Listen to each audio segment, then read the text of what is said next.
welcome to the podcast, Hi, good man. morning. How's it going? Welcome to, it's going good, man. Welcome to the Wild Chaos Show, where we're going to sit down and get a little bit of your life. Yeah. So you got recommended. We've never met before. No. It's a little awkward. It's all right. So where are you from, dude? Give me a little intro. All right, so born and raised Wichita, Kansas. Wichita, Yeah, huh? so small, not really small town, but just outside big city, dirt roads, everything like that.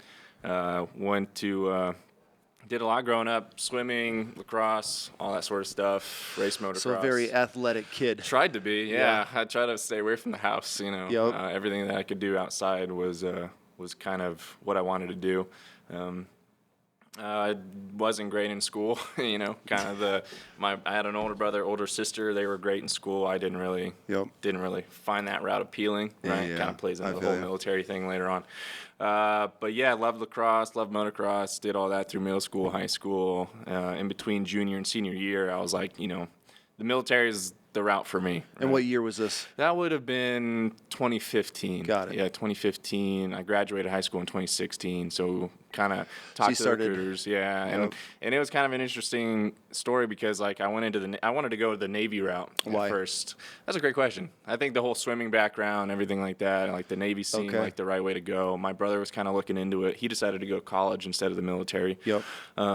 So he went into college into agricultural business. My sister was, you know, killing it, doing microchemistry. She was winning all these awards and stuff. Nice. She's like the literal genius in the family, Okay. you know. Okay. So it's big shoes No to pressure. fill. Yeah, big shoes to fill for academics. Yeah. So I was like, okay, well, I've always been good with my hands. I've always been athletic. You know, I'll go the military route. Navy sounded like a good choice, so I went in, talked to the recruiters, but you know, the Navy's great, but the recruiters that I met couldn't care less if I was there, you know. So, Really? Yeah. So, So that turned you away, huh? A little bit, yeah. So it's kind of weird, you know. I love the Navy. My brother's in the Navy right now. So yeah. the one he ended up going. Yeah, to he ended up Okay. going. Yeah. I think he saw his little brother kind of doing the military thing. Got it. Every male in our family has been in the military. Oh, so it's no kinda, kidding. I think he felt a little left out. So once he Okay. graduated high school, he was like, I think I'll join. Okay. So we had a whole conversation about that. But I ended up contacting the Army. I got like 10 emails Yo, the next day. I You know, bet, yeah. dude. You know how the recruiters will come at you. Pop Yeah. up on their Oh, radar. You're done. Yeah. So, but they were cool about it. They were cool Okay. dudes. I walked in the recruiting office, and you know how in the recruiting office there's like 6 people in there on their desks. But I walked in there, and like all of them were talking to me. Okay. They were all just bros, right? Yep. They didn't act like they were better than anybody. Really cool. I mean, I think recruiters sometimes get a bad rep, but they were pretty interesting guys. Yeah, and I it think felt recruiters, I mean, do they make or break, obviously, the military? Yeah.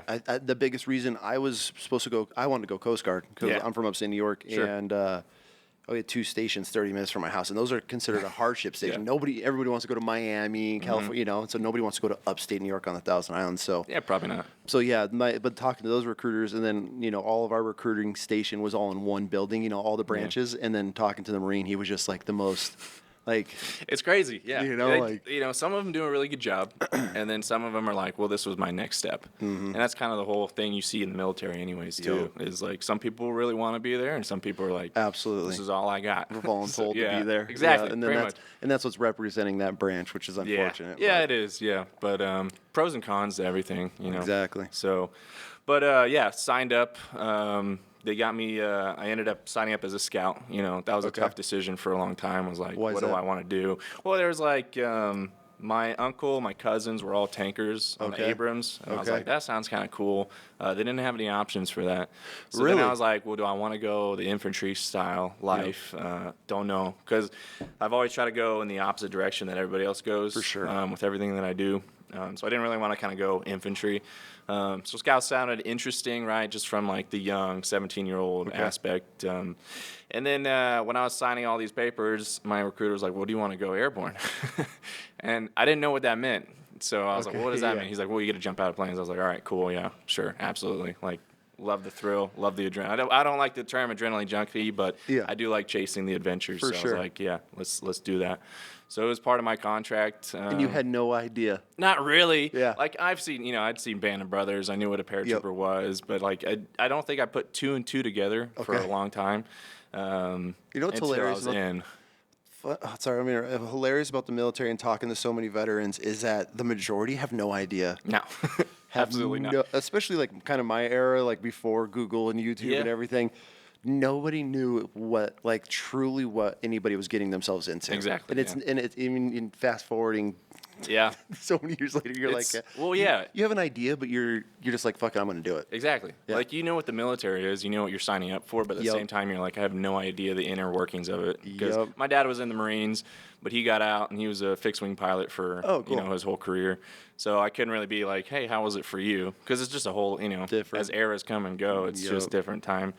But yeah, I ended up finishing up my senior year. That was kind of interesting because I already knew I was going to the military. Okay. So trying to finish up high school was just like, what am I doing here? You were ready to go. I was ready to go. Yeah, I was in the DEP pool, right? The delayed enlistment program. Right around a year. Because I enlisted in like June of 2015, and I shipped out like June 2016. No kidding. I had like a countdown on my calendar. Yeah, it was great. But like it was tough because I got like lacrosse scholarships like in my senior year. So I was like, man, that would have been fun. But I already signed the dotted line to leave. How much thought have you given that? Like, would you have gone back? No. No. Good. The military. I mean, the military's great. I mean, it makes you into a person that you 100%. Wouldn't be if you didn't do it. I'd love to have played lacrosse in college. I thought about it when I got out. But no, the military, the people I met, the things I did was good for you, man. There's no way to replicate it. So, but yeah, shipped out. And kind of how you were talking, like that first 2 weeks, I think, when you go to like 30th AG at Fort Benning and all that stuff, like it's kind of a wake-up call. It's like your hair's getting shaved, you're waking up at 4 a.m., we're getting smoked already, like at 30th AG. So it was very like, okay, this is now it's real. Now we're here. Yeah, there's no going back. There's no going back. Should have gone to college. Either adjust or you're going to have a hard time. So you're talking 30 AG as a Marine. You're talking to a jarhead. So yeah, fair.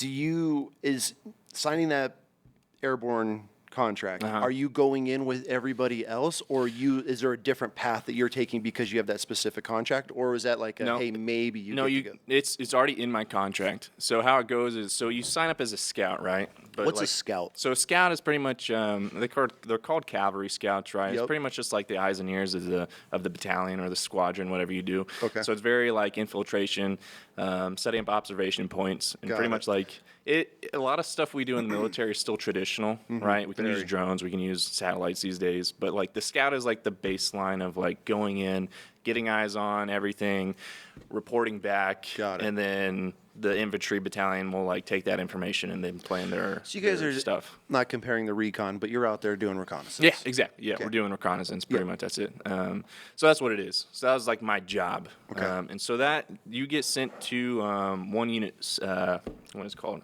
OSA, so one station unit training. So a lot of times people go in, they do basic training, they get to take like a week-long break, and then they go into their advanced individual training, right? Which they're going to train for their job.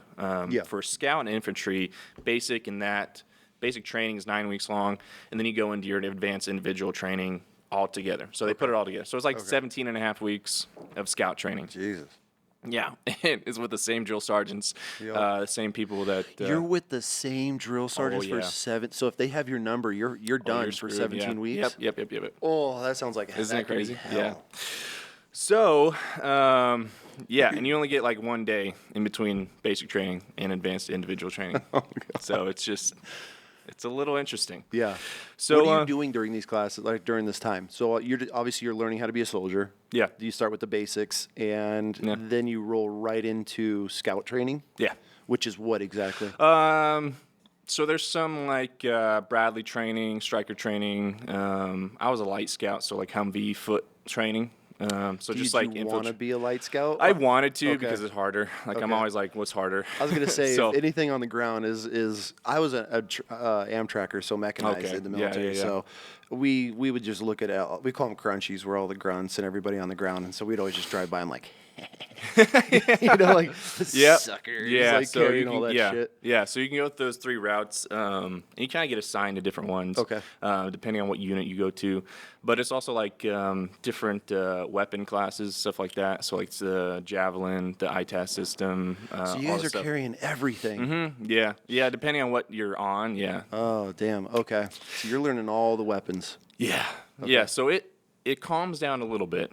Okay. But not a whole lot. You're Yep. still, I mean, there were times in basic where, I'm in a pool of my own sweat, It looks like you just hopped into a pool, knocked out, right? What year did you go to base? Or what time of the year? I went in June. So I went from June to October. Oh, God. So in the middle of summer, Fort Benning, Georgia. Oh, my. So you walk out and you're sweating already. drenched all Yeah. day. Mm-hmm. Was that a big shock from where you were in A little bit. Okay. A little bit, yeah. The humidity was a lot worse.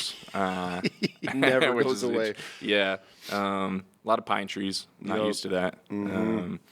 And sand, right? Everywhere. So sand, which sucks because as your scout, right, you're low crawling, you're doing all this stuff, and so you get done at the end of the day and you're sweaty Raw. and you're pretty much wearing sandpaper at that point. So you're chafing Yeah. everywhere. Oh my God. Yeah. Yeah. It's everywhere. That's. Yeah. I feel like, when you talk to guys in the military, those are the things that are like ingrained in us. Like, Yeah. nobody will ever understand No. having sand in your blouse Yeah. and crawling, and then you're just elbows. Yeah. Anything that is touched. Yeah, or getting done with a ruck and just being like, I can't feel the inside of my thighs. Yup, scared to taking even body look. glide and putting it all over your body before Yeah. And you learn as you go, right? tricks, But, yup. in basic, when you first do things, you get done and you're like, oh, I'm beat. I'm stuck. And then you're waking up at 5 a.m., I'm doing it again. Drill sergeant throwing a trash can down the hall or something to Yup. wake you up. So, yeah, it's an experience. I mean, For it sure. really, people grow under pressure. So in 9 weeks, you pretty much change who for you are. sure. And then ours was 17. So you just keep going. Was there a big dropout rate, or was it? Yeah, I think so. We had 3 platoons. Mm-hmm. I was an alpha troop. Each platoon started with about 50 people. And by the time we ended, it was about 20. Really? Yeah. So it either people dropped out, people got sick, people got hurt. But it went down fast. No kidding. Mm-hmm. Yeah, especially for scouts, because we're combined in there with the active duty guys, the National Guard guys. So it's all combined. Yeah. So after you graduate basic training, and then you get that one day off, and then you pick up scout school, you're in there with lap movers, guys that are changing positions. From day one. Like day one basic is Yeah. like National Guard active duty who decided to go the scout route. So if you go into if you okay. go to the recruiter and you're like, I want to be a scout in the Yeah. National Guard, cool. I want to be a scout in active duty. You both start the same day. Got it. Yeah. Okay. So we don't get along very well because they're two different types of people, right? National Guard and active duty. When they start out, You couldn't even explain the difference between active duty, National Guard, and reserve. No. It's a feeling. It's a personality trait. It's wild. Yeah. It is wild. Like, Yeah. and especially coming active duty, obviously we feel, I'm sure the Army is too, every branch, that we're better than obviously the Yeah. reservists In and a way, National yeah. Guard. Yeah. Because we're not weekend warriors. No offense to anybody that is, but No, of course not. you don't realize it until you train with them. Yeah. And I almost got shot 3 times on a pistol range Yeah. from a major that Yeah. was reservist. And that was like my first like intro to reservists. And Yeah. she was, every time she would draw her pistol, she was NDing on the ground. Like, and she's right next to me. And I had dirt get blasted in my face. And another time she drew a cross body and shot across me. Yeah. And I'm on the range, and that's my unit, and I'm, the senior guy there, so I'm on the end, and I'm looking at the staff on the range, and I'm like, what are we doing? Like, Yeah. and after the 3rd time, I was like, we're done. I, pulled my guys off the range. I'm like, we're not dealing with this. But that whole unit, the whole unit, they were dropping people left and right for weapons handling, Well, they have the same responsibility with less training. way less training. Yeah. I mean, you're And talking. that's it, really. Like we It's- need reserves, we need National Guard, and they have their own thing going on. For active duty, sure. that's our whole life. It Like, is, and that's what we're our built attention around. to detail on those types of the ranges. It's we scary. replaced a National Guard unit in Afghanistan when we got there, and that was scary. Oh, just yeah. seeing them transitioning out. And I doing all that. almost feel the military, and I might catch shit for this, sets up our National Guard and reservists to fail like on deployments. does. It's like you hear these stories, you see how they just, and this isn't putting any of them down. I know. Yeah. They just, like you said, a it's different our breed. life. Yeah. And it's a mindset. These are people that have careers or jobs or Yeah. families. They want to serve their country, which is great. Yeah. Do it. I mean, I support anybody doing it. Absolutely. But just know that Yeah. You're not ever be on the level of like an active duty guy that's doing it all the time. Mm-hmm. So then they take these civilians that leave their job and they're deploying them, and they are just lost in the sauce. Yeah, like you said, you're setting them up for failure, right? It's how and I've always felt. It's great. Like having the National Guard is awesome, but it's almost like there's the NBA and then there's a high school basketball team. You know how to do the same stuff. Just one knows how to do it at a different level. For sure. Just because they do it every day of their life and they're paid sure. to do it. So, but yeah, It's crazy. Yeah, It's yeah. crazy you bring that up because we just had this kind. The only reason I jumped in that is because we just had this conversation because we were helping these reservists, and you're just like, oh my god, like, Yeah. Yeah. how does this happen? Like you want to help, but most of the want- time their minds they got family, they got another job, they got a full time job. That's where their mind's at. Yeah, that's where their mind's at. They're here for 2 days out of the week or month, and yeah, it's just not enough. It's wild to me. Yeah, and like getting into the whole Afghanistan thing, like when things hit the fan, like you don't think like things just they happen, and you better be able to figure it out. And that's why training is so important. Because you don't think you don't react. think no, yeah. And I didn't realize that until like Afghanistan. Yeah. It's like, oh, why do we train all the time? Like it's the same stuff. And then you get to Afghanistan and things go wrong, and you're like, oh, it's because like you can't think in those types of periods, and you just have to be able to react. Muscle memory. Yeah, muscle memory. Yep. Yeah. That's where you're like, oh, now I get why we had to train every time while we were tired, exhausted, hungry, couldn't even walk. Yeah. I get it. Yeah. Yep. Okay, so where were we? Basic. Basic AIT, so got out of that. So all those people Yeah. are the same, whether they have airborne contracts or not, Okay. or if they're National Guard or active. So Got it. only about, I think, 5 of us had airborne school in our contract that was set. I feel like you're lucky for that. I was, because I did it so early. Okay. I enlisted a year before I left. Is So that I was why able they to get did one. it? Yeah, I was So- able to get one because it was available. Oh, Yeah. okay. So like 'cause I got to jump on everybody. there's a lot of people that like go airborne is like as an incentive, but then they don't ever end up getting an opportunity, and so Yeah, or they get it later on as a reenlistment. or as a reenlistment as a Bonus or something, reward. yeah. Like I got air assault school when I was in. Just because I won Soldier of the Month board, so they're like awards that you can No get. kidding. Yeah. Good for you, man. Thanks. Yeah. How'd you end up winning that? Um, What's that take? So Soldier of the Month board, not a huge crazy thing, Yeah. but it's kind of like a mock promotion board. Does that make sense? Yeah. So they test your knowledge, test your so your PT score is brought in. So how good are you at push-ups, sit-ups, and a run? Yep. How good is your qual? Right? Are you a expert sharpshooter or whatever? On the ref range? Okay. Yeah, and then they'll ask you history questions, and for us scout Basic questions. knowledge and Yeah, stuff. just basic knowledge. Yep. And You're competing against other guys. yeah. Okay. mhm. Yeah, not a whole lot, maybe Yeah. 15, 20 guys. But I feel like everybody you're competing against is pretty squared away because we have Marine in the Quarter and all that yeah, stuff while we were in the exactly, Marine Corps. yeah, But like they're all, I was never it because Yeah. those guys are super squared away, and I was Yeah. always in trouble. Yeah. So I never got. I think a selected lot for of them were squared away. I think some of them didn't really care. I think that, again they were voluntold to go. that. Yeah. To represent their so unit. I don't know what it was, but my first sergeant when I got there kind of had it out for me, Okay. and he was just like, "I'm sending you in, but I don't." And this was when I was like newer to the unit. Okay. And he's like, "I'm sending you in because we don't have it. I don't want to send anybody else." I was like, "Okay, sounds good." And you come back with it. Yeah. How'd that feel? Well, it felt good because everybody was like, "Don't." He's like, "Don't expect to win. Yeah. Like you don't know, you don't have enough knowledge. Don't expect to win." You're the new but I guy. still had like a 300 PT score, which Yeah. is the best you can have. Yeah. And then I still shot expert on the range. So I was like, all right, I have that going for me. And I, they told me short notice, so I had a 4-day weekend to study. No. Yeah. So for 4 days, I wrote note cards and crashed it. And I was like, I'm going to prove, because I showed up with a guy to the 82nd after we finished airborne school. We showed up at the 82nd, and this guy was just should never be in the military, you know what I mean? And so I got smoked with him all the time, because we were battle buddies, and we got in trouble together. He was God, always dude. late, so I was doing push-ups till he showed up. If you have He a was- horrible battle buddy, Yep. your life is absolutely hell. Oh, it was tough. And So, there's no changing Yeah, and battle buddies. I had to find a way to separate myself. Like, he's a great guy, Yeah. personality. Probably never should have joined the military. So I was like, It happens. so I need to prove myself. So I studied my ass off, went in, answered all their questions, did what I did, ended up winning, right? Okay. They were like unanimously, Private Grommet wins. Really? Yeah, so Good I ended for up you. winning. So then they offered me air assault school, which is like, I don't know how much you know about air assault school. Zero. So air assault school is pretty much a helicopter-based school. Okay. Fort Campbell's really known for it. The 101st Airborne's known for air assault stuff. So you study sling load operations, so rigging up like Humvees, howitzers, and stuff to be hooked up underneath helicopters. So you study that for about, I think it's like a 2-week course, if I remember correctly. The first phase is like helicopter operations and how it works in the military.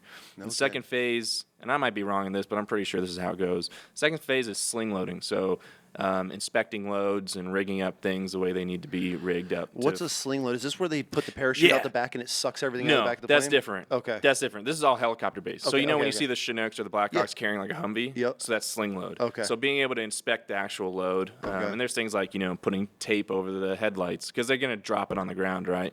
And you want to like put tape on the windshields and have things rigged up properly and all that stuff. So you study how to do that and how to inspect it for deficiencies. Got it. And then the third phase is rappelling, right? So rappelling out of the helicopter. Which sounds horrible. Yeah. How fun was that? Terrible. Oh, Did anybody fall?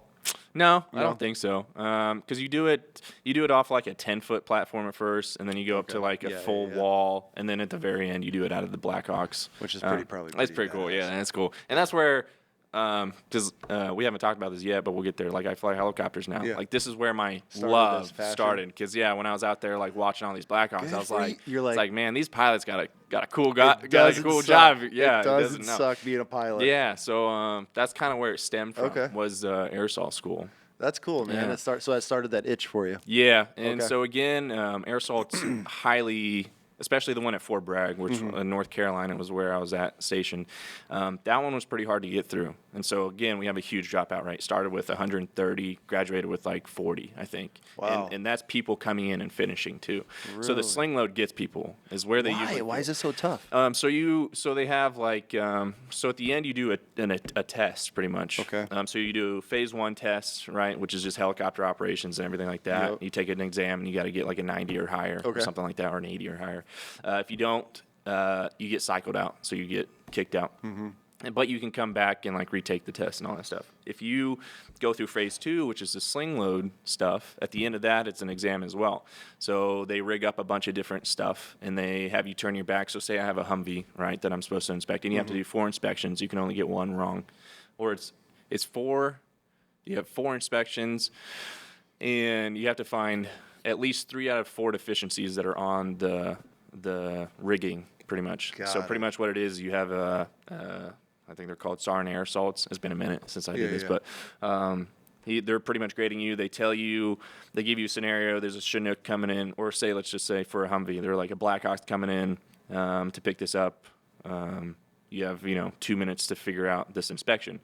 So right off the bat, you know that a Blackhawk can't carry a Humvee. So you're like, okay, so when you deficiency. were saying this, in my head I was like, a Blackhawk? Yeah, exactly.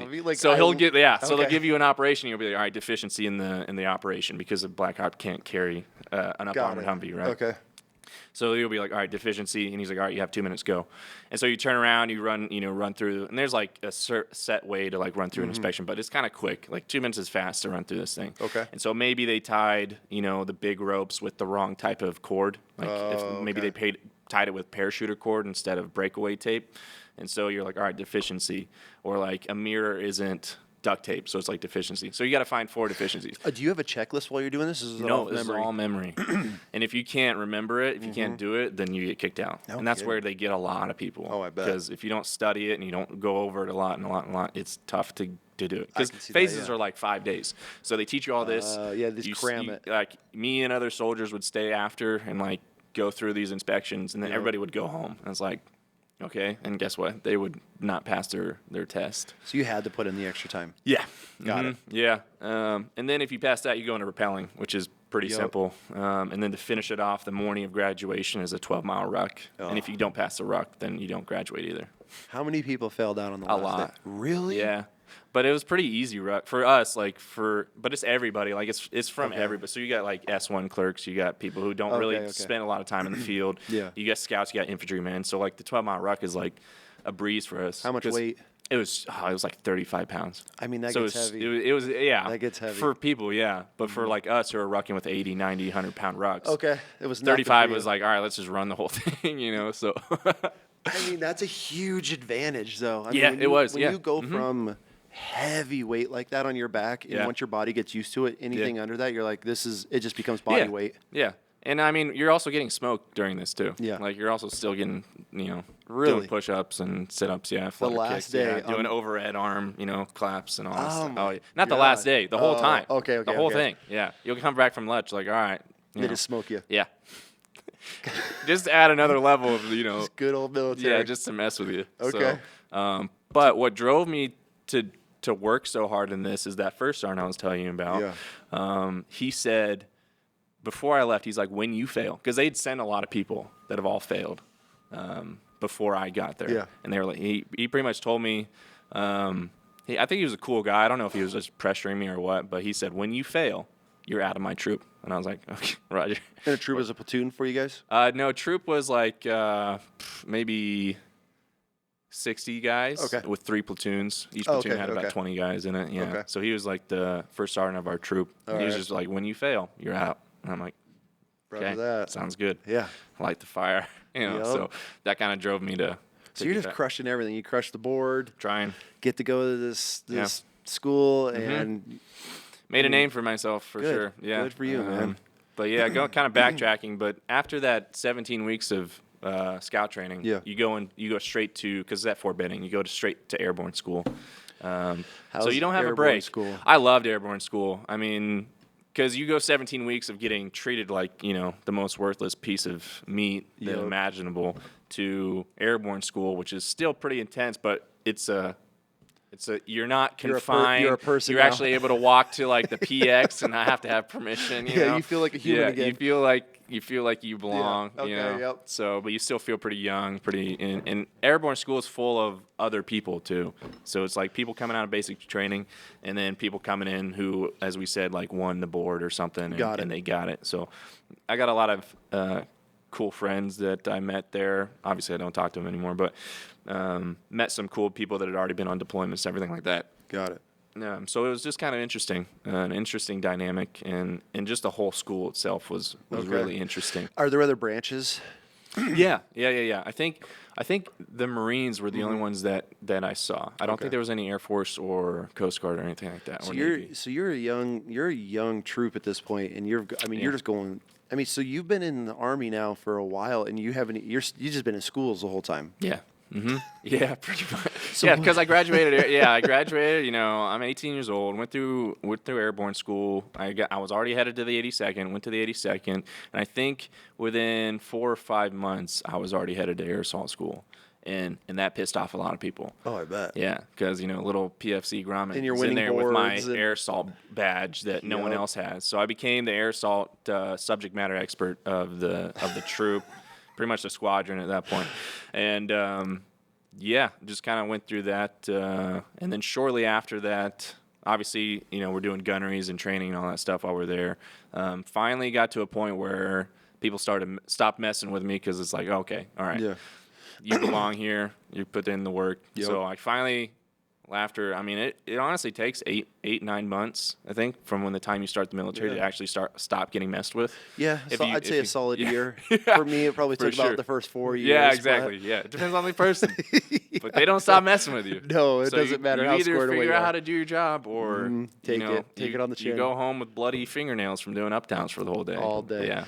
So airborne school. I mean, you see a lot of these old school movies and stuff. How much has yeah. it changed compared to that? Is it? One of my favorite miniseries is Band of Brothers. I 'cause- watched Band of Brothers on DVD in Yeah. Iraq. Yeah.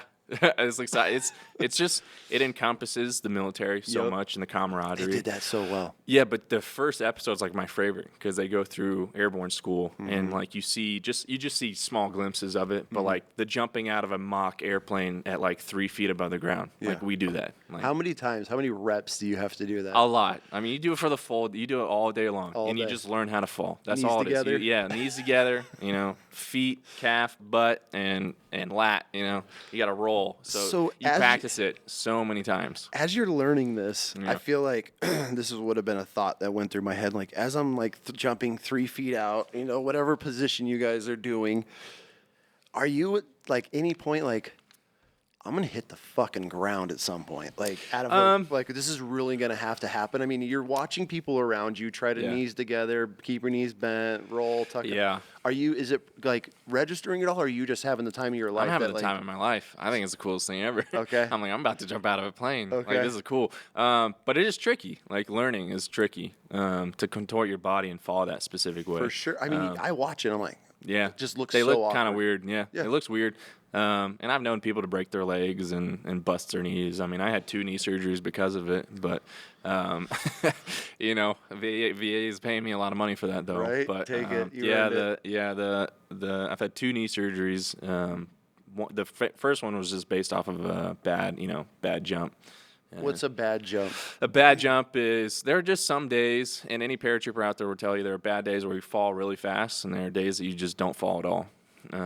And usually the heavier people fall pretty fast. For sure. I wasn't very heavy. However, when you do combat jumps, which is mainly what you do, you got your rucksack with you, which sometimes can be loaded up with like 80 pounds, like radio batteries, extra ammo, all that stuff. So you got your ruck in between your legs.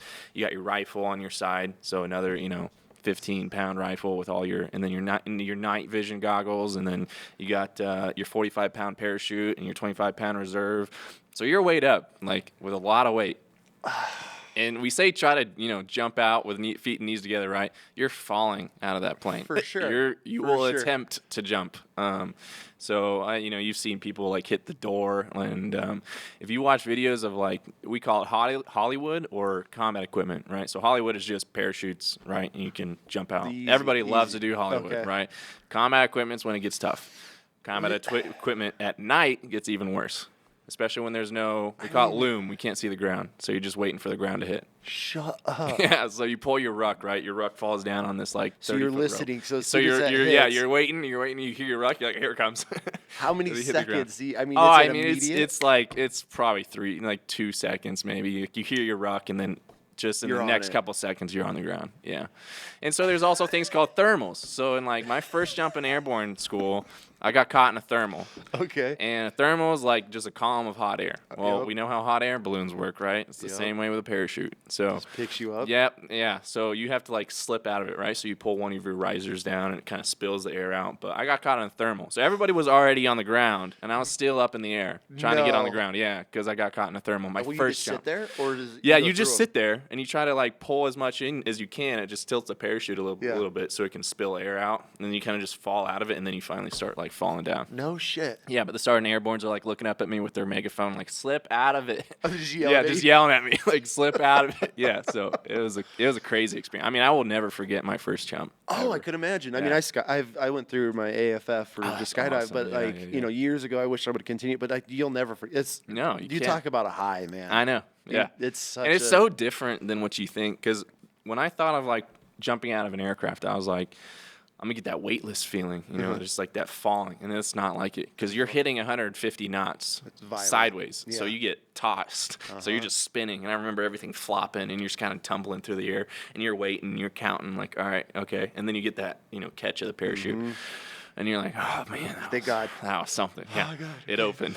Now- Thank goodness. Now the games begin. Yeah, exactly. I just watched a video not too long ago of this guy coming in, and it's this giant field, Yeah. and there's like 2 Humvees parked in it, and he I just know what you're talking about. Yeah. slams. Yeah. I mean, Yeah. you're to the gods' at mercy. At You that are, point. yeah. You can control it by a hair, but you can't do a whole lot. What happens if you get stuck in a tree? What's protocol? 'Cause So there's a tree detail on the ground. Shut up. Yeah, I'm dead ass. I've been on it before. Yeah, tree detail. So you sit on a Humvee with a radio and ladders.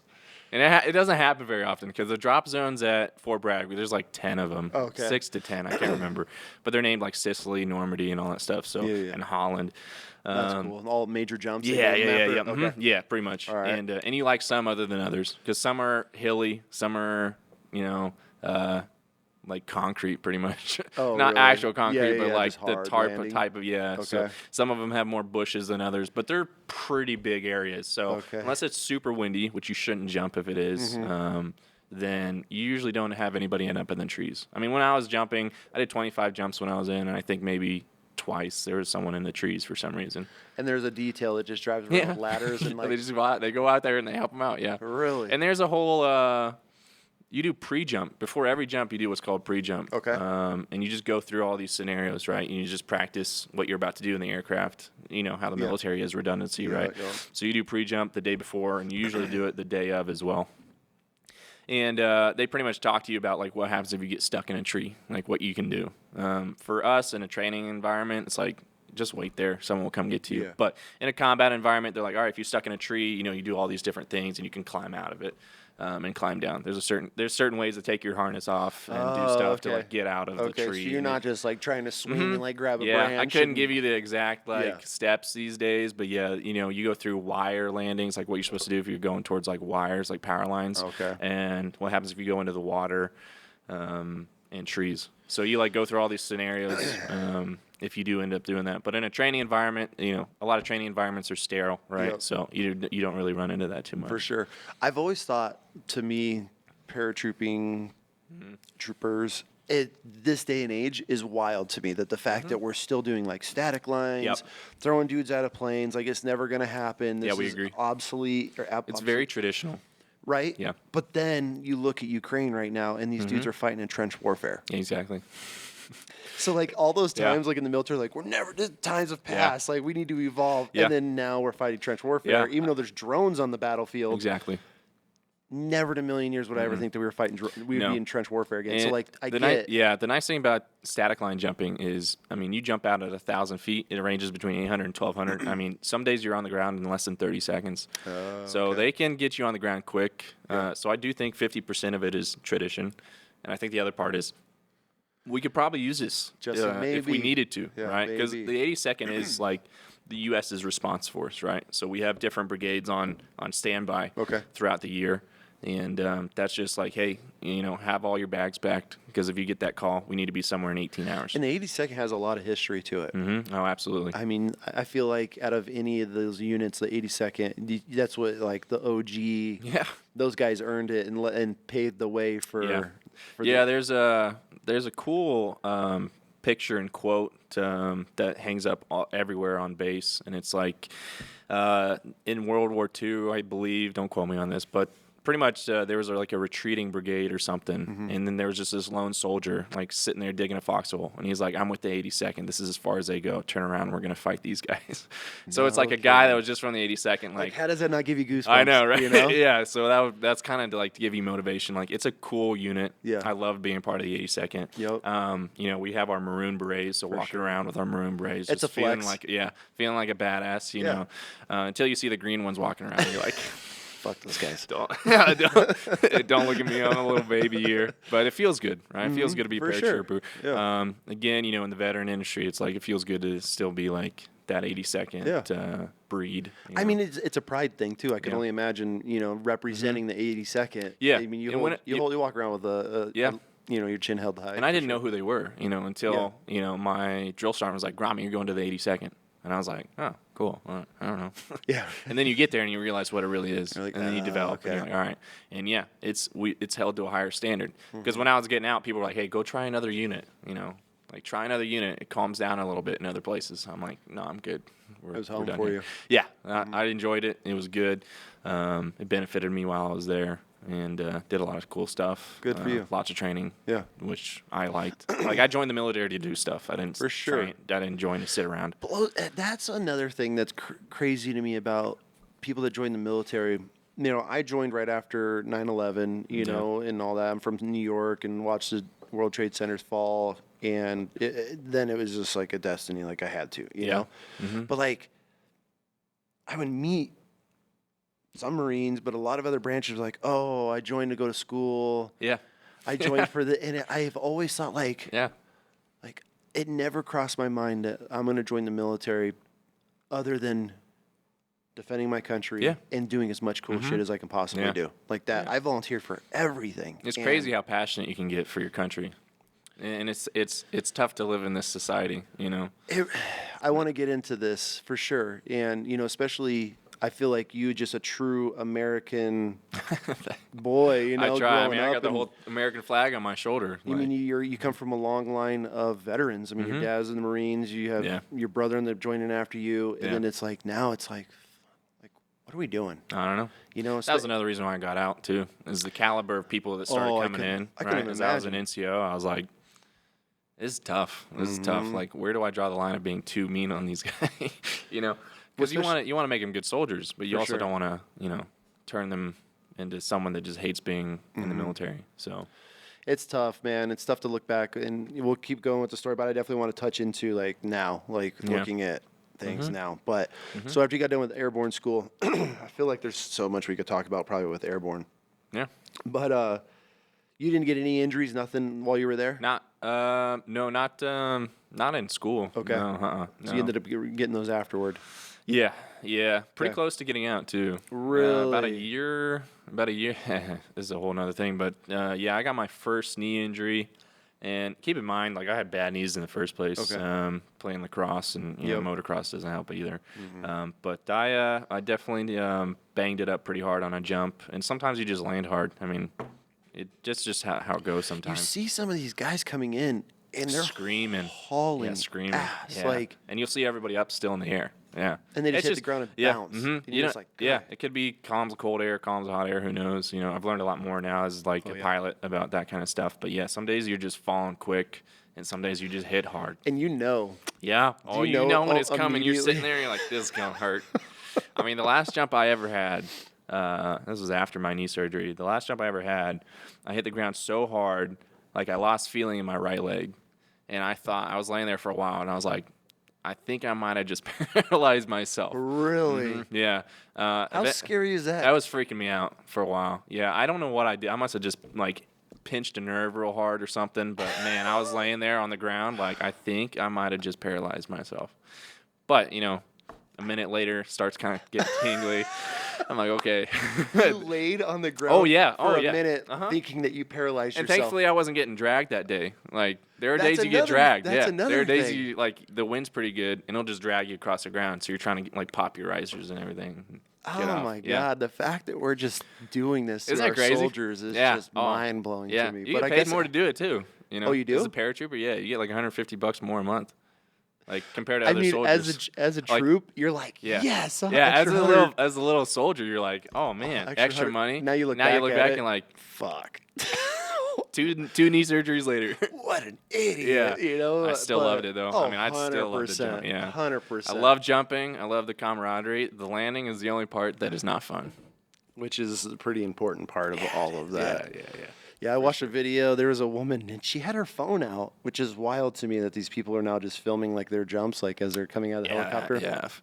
If our leadership got a hold of that, it would not be a good day for you. So clearly, this wasn't the 82nd. And it might have been, but she they hits might. the ground, and it's dragging her, and she's just like, just getting drugged through this field. And she's like, "This is my life." Like not even attempting to get up, and you're just like, you'll get just dragged. Yeah. I've had some bad drags. I've had probably 2 really bad ones. What's a really bad one? Just like get it's dragging you so hard you can't like pop it. It's putting so much pressure on your riser. Yeah, you're like trying to get it and it's just like taking too long and you're getting like kind of messed around. You're dragging through bushes and grass and everything like that. And you're just like trying to get it and it's like and you'll like pop one and then you're like going sideways now because you're trying to pop the other. I mean, you're a physically fit dude, and if you're struggling, how does yeah. As here's going for a ride until you ball up somewhere. Going for a ride, until that parachute somehow ends, I guess. But this is hilarious to me. Like I can't fathom this still goes on in the military. It's this whole thing. It's its own thing, And that's why paratroopers love each other because it's like that camaraderie that's other than everything else. I bet the camaraderie in your guys' platoon or battalion is pretty tight. It was good. Yeah. I called up some of my buddies just the other day. Hadn't talked to them in like 2 years, but it was good to just kind of. And you guys probably picked right up where you left off. Didn't even feel like any time had gone by. So. Isn't that fascinating? My wife, I mean, we've been together 15 years, and so she's got. I didn't deploy with her. She came in afterward. but she's grown up. Our whole relationship has been around this core group of guys, and she knows all of them and has heard all the stories and hears about guys. And then there's some guys that I deployed with that you go 5-6 years, and all of a sudden like we just happen to be in the same area. We meet up, and every time when we get in the truck or we leave, and she's just like, I don't get it. Yeah, I'm like, what? She's like, I have no idea. You said you haven't even talked to this guy in 5-6 years, and she's like, you guys, it looks like you guys are best friends and you've never missed a beat. And I'm like, it's the camaraderie. It is, yeah. And I think that's the biggest part of the military. Like when people are like, man, should I join? And it's hard to explain to anybody the camaraderie that you will get from the brotherhood. And you can't describe it. And I think that's the biggest struggle too about getting out. For sure. Is losing that. Because we can call them up and talk to them, but losing like your everyday battle buddies is like. I mean, you have these routines like, okay, who's buying, who's flying, we're getting breakfast burritos, like, and it's this little thing, sitting on the back of a vehicle while, as like an instructor. You have your I was a platoon sergeant and I had my team of instructors, and it's like every day we had a ritual. Yeah. And then all of a sudden, like, I got out, and only my team knew that I was getting out. I didn't tell anybody because, my job field, you get out, you're labeled immediately, and you're put on every shit detail. So I just kept it a secret. Absolutely. So like one day you're there, and then you're having all the same conversations, hearing all the stories and the drama and women and the parties and everything. And then all of a sudden it's gone. Yep. And then you're just sitting home and you're like, fuck, what do I do now? It's tough. Yeah, I could see, like I get it. I can see why a lot of guys struggle with it. And so it's hard to replace, and you can't ever force it. You have to go through the hazing, the just getting slayed together, the blood, games, sweat, and tears, blood, sweat, and you have to go through blood, sweat, and tears to build that camaraderie. And I feel like a lot of athletes and blue collar guys can feel what it feels like, but as far as like the unit and living together, having to use some other dude's toothbrush or like freezing your ass off and then cuddling with like 4 of your buddies to like stay warm. I think I told a story on this with one of the episodes. Is that a buddy of mine? There was 4 of us that went through boot camp. We were all from boot camp all the way to deployments, right? That's a whole level of none of us knew each other. Yeah, but my rack mate at boot camp, him and I, we were just in Alaska. Like he was an immigrant Irish kid. Yeah, from Florida, never even seen a mountain in his life. Like, that's awesome. So anyways, we all get together, and dude, it's just fascinating. I mean, the brotherhood and the bond from being able to go all through these deployments or training, and it's just it's fascinating, man, of what you end up missing afterward. Yeah, and I'm a strong believer in, like, you make your own family. Like a lot of those guys are like my brothers. Like, I feel more love for them than some of my own family. It's Facts. like it's just facts, dude. It's crazy because you know that they'll be there for you no matter what. Yeah, because you were there for them at one point, and vice versa. And they've seen you at every single level, at your lows, your highs, and they know your darkest secret. Like I have buddies right now, and I really want to get one of my closest friends out here. We called it flight deck time every night, and we were on because we took naval ships from San Diego to Kuwait, and then Kuwait we went into Iraq. Yeah. But every night, like, we would go out on the top of the flight or underneath the flight deck on the back of the ship. There was a little catwalk, and we would sit and just talk. Yeah. What's going on with your wife? What's going on with and just knowing true dudes' deepest, darkest secrets. Yeah. And what they're into, their passions. And I mean, there's guys that I know them better than their wives will ever know them. And I wish that carried out to the civilian world. Because there's a lot of, I mean, we could go down the road of mental health for males right now, but I think a lot of the benefits of having those friends is being able to be like, hey, I need to talk to someone, and I know that you're not going to judge me for anything that I bring up. That's what it comes down to. Or go and fucking run your mouth to another guy, and then you hear these stories, and it's like, that's my biggest problem with being able to open up to civilians is trust. Exactly. Yeah. And I don't care I have some really good civilian friends. Like these guys, I know, like just with one the other day, this dude would help bury a body. I am 100%. So I know we have those. I have a couple other guys that have always been there for me. But what it comes down to for me is trust, that I can tell them anything. Yeah. My boys that I served with, and you're not judged. They're gonna tell their wives. We all do. It's just part of a marriage. Sure. You know, it's one of those things, man, where that's one thing I really did miss for a long time is just sitting and just, I mean, getting hazed together as troops. Yeah. Where, you know, You're sitting there trying not to laugh because you're doing push-ups for an hour. And you're like, looking at your "Man, boys this- next to you, you're just like, bro, this sucks. You got that one guy that always sucks at getting smoked over there. Like, you know, you got to dip in, just like struggling. And you're just like cracking up. You're like, oh, God. Even if somebody cracks a joke, and you know, this is a great example. We were getting absolutely hazed, horrible one time, where we were on the third deck and they were making us scrub our floors one tile at a time. Sure, yeah. One guy had to run up, scrub the tile, run down within a matter of time, and then your roommate had to go up and wipe that tile. Been there. Right? Yeah. We all come running down, and his name's Aaron. He's going to be on the podcast. And we're in formation, and our sergeant's like, didn't make it. And Aaron, the almighty wise Aaron, he goes, well, by my watch, we had 13 seconds. He goes, Yeah. well, by my watch, you're fucked. It like just starts Yeah. hazing. Everybody was like, Everybody dude, gets fit, yeah. like mass punishment was It's crazy. the worst thing. Yeah. I mean, but then we knew, like, as our platoon, if you fucked up, everybody messed Yeah. up. And so, you know, when Aaron says it, we're like, bro, like, Yeah. But then it became a joke. So for like years after that, a lot of us were together. And so there was a time, well, by my watch, and so it became like this thing in our platoon. It became like a running Yeah. joke. That's awesome. And that's where, like, you know, the camaraderie is built. Is the shittiest times, the blood, sweat, and Yeah. tears. I mean, you could have a bunch of great times together and they're fun, but like when you are in the trenches with dudes. Oh, what I was gonna say, one of my guys I was at boot camp with, him and I slept in a sleeping, but we put both our sleeping bags inside of each other, and we both got in one sleeping bag and held each other in Iraq in a fucking fighting hole. Exactly. Which I don't even know why I was in a fighting hole. We pull up to this facility in the middle of the night. It was 50, 60 mile an hour winds. And they're like, we need ground security. And of course, me being the belligerent asshole, I got voluntold. And then my buddy did. And so we sat, and I thought we were going to die that night. I thought we were going to freeze to death. I didn't even care. I was like, let some Mujahideen, some Alibaba, some terror, whatever. I don't even care if they slit my throat, throw a grenade. We're freezing to death in this hole. And we held each other all night. Yeah. And like the sun came up, we're like, oh God, like, you alive, dude? Like literally holding each other. Yeah.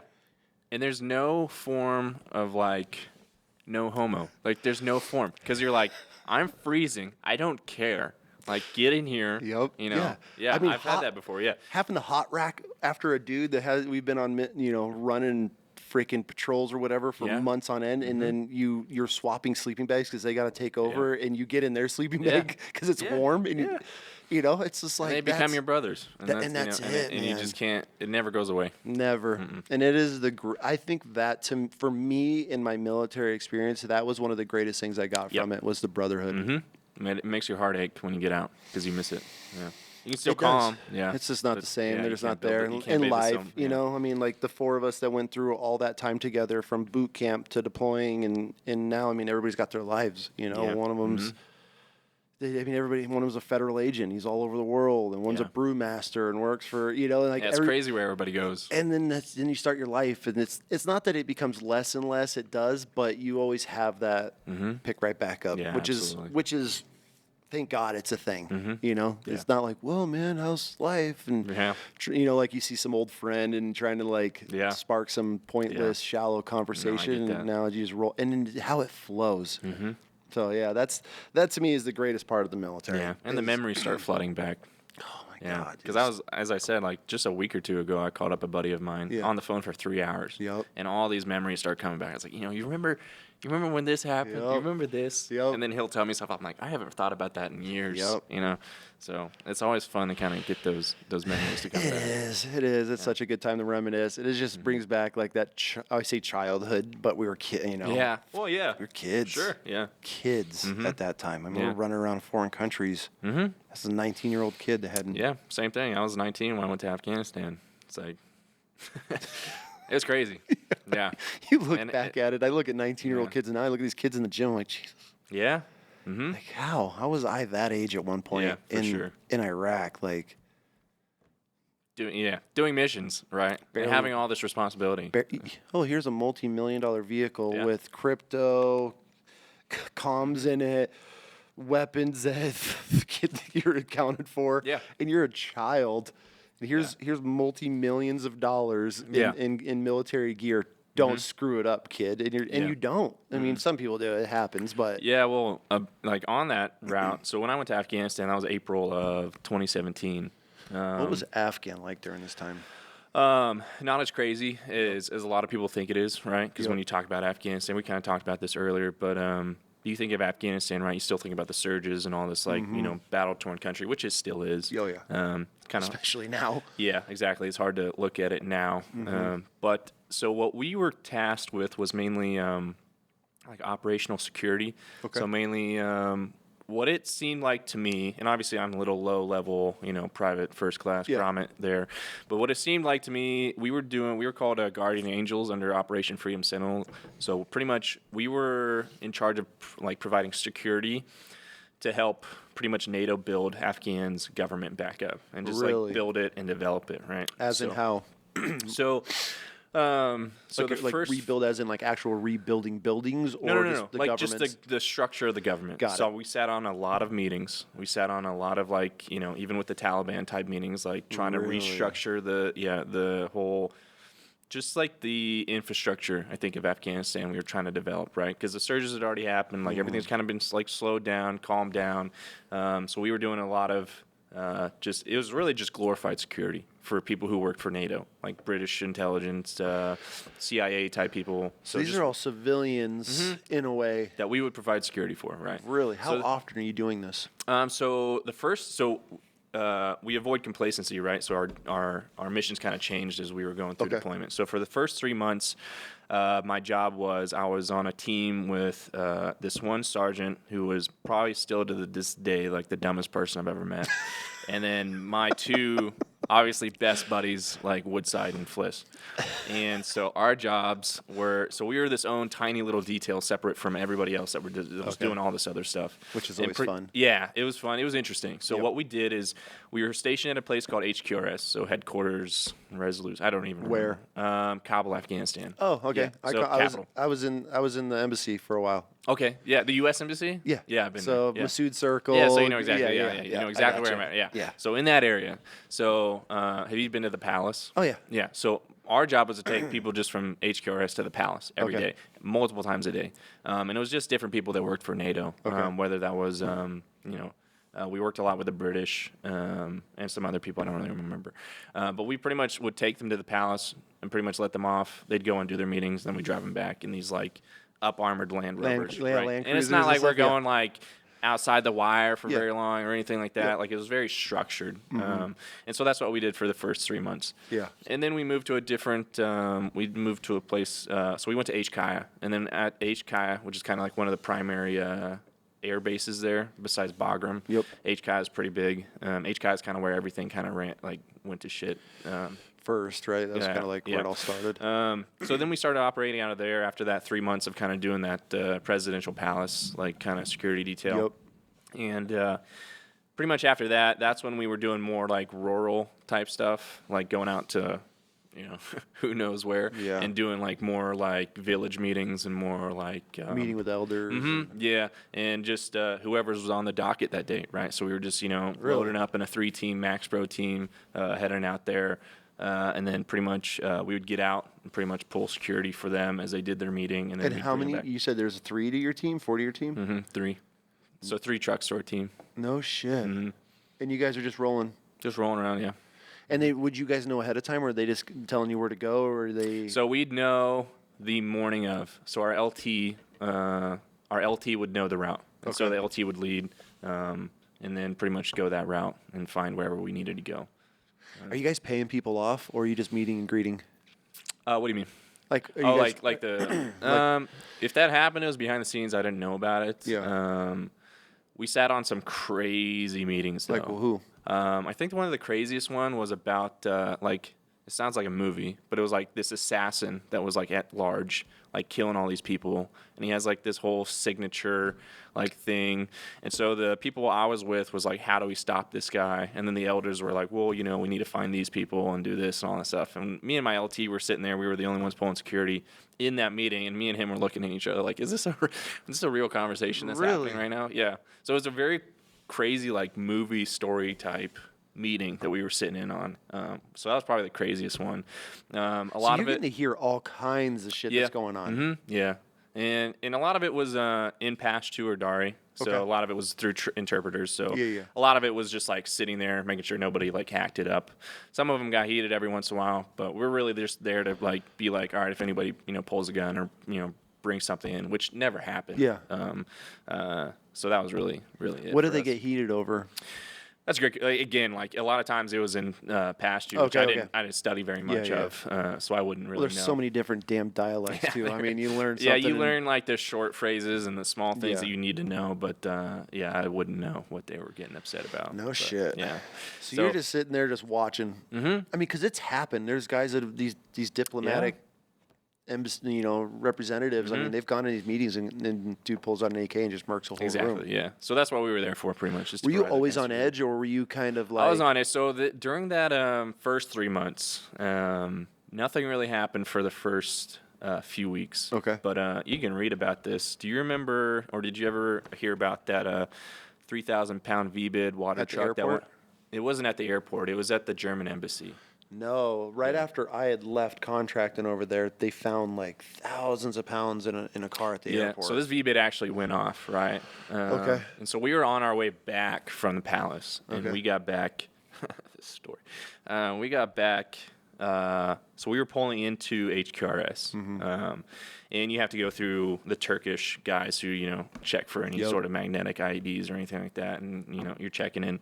And so I was the lead truck with that NCO, and this will show you what kind of guy he is. So we're in the lead truck, and then my two best friends are Fliss and Woodside. They're in the truck behind us, and so we get cleared. We turn the corner. And so my sergeant's getting out to ground guide, because every time you're in the base, you have to walk, walk your stuff. So he starts getting out, and as soon as he gets out and opens the door, the explosion goes off. Really? And the first thought in my mind, because I'd never experienced it, was like, it's blue skies. Like, why is it thundering? Because it was loud, rocked our truck pretty good, and they had gotten into our green zone.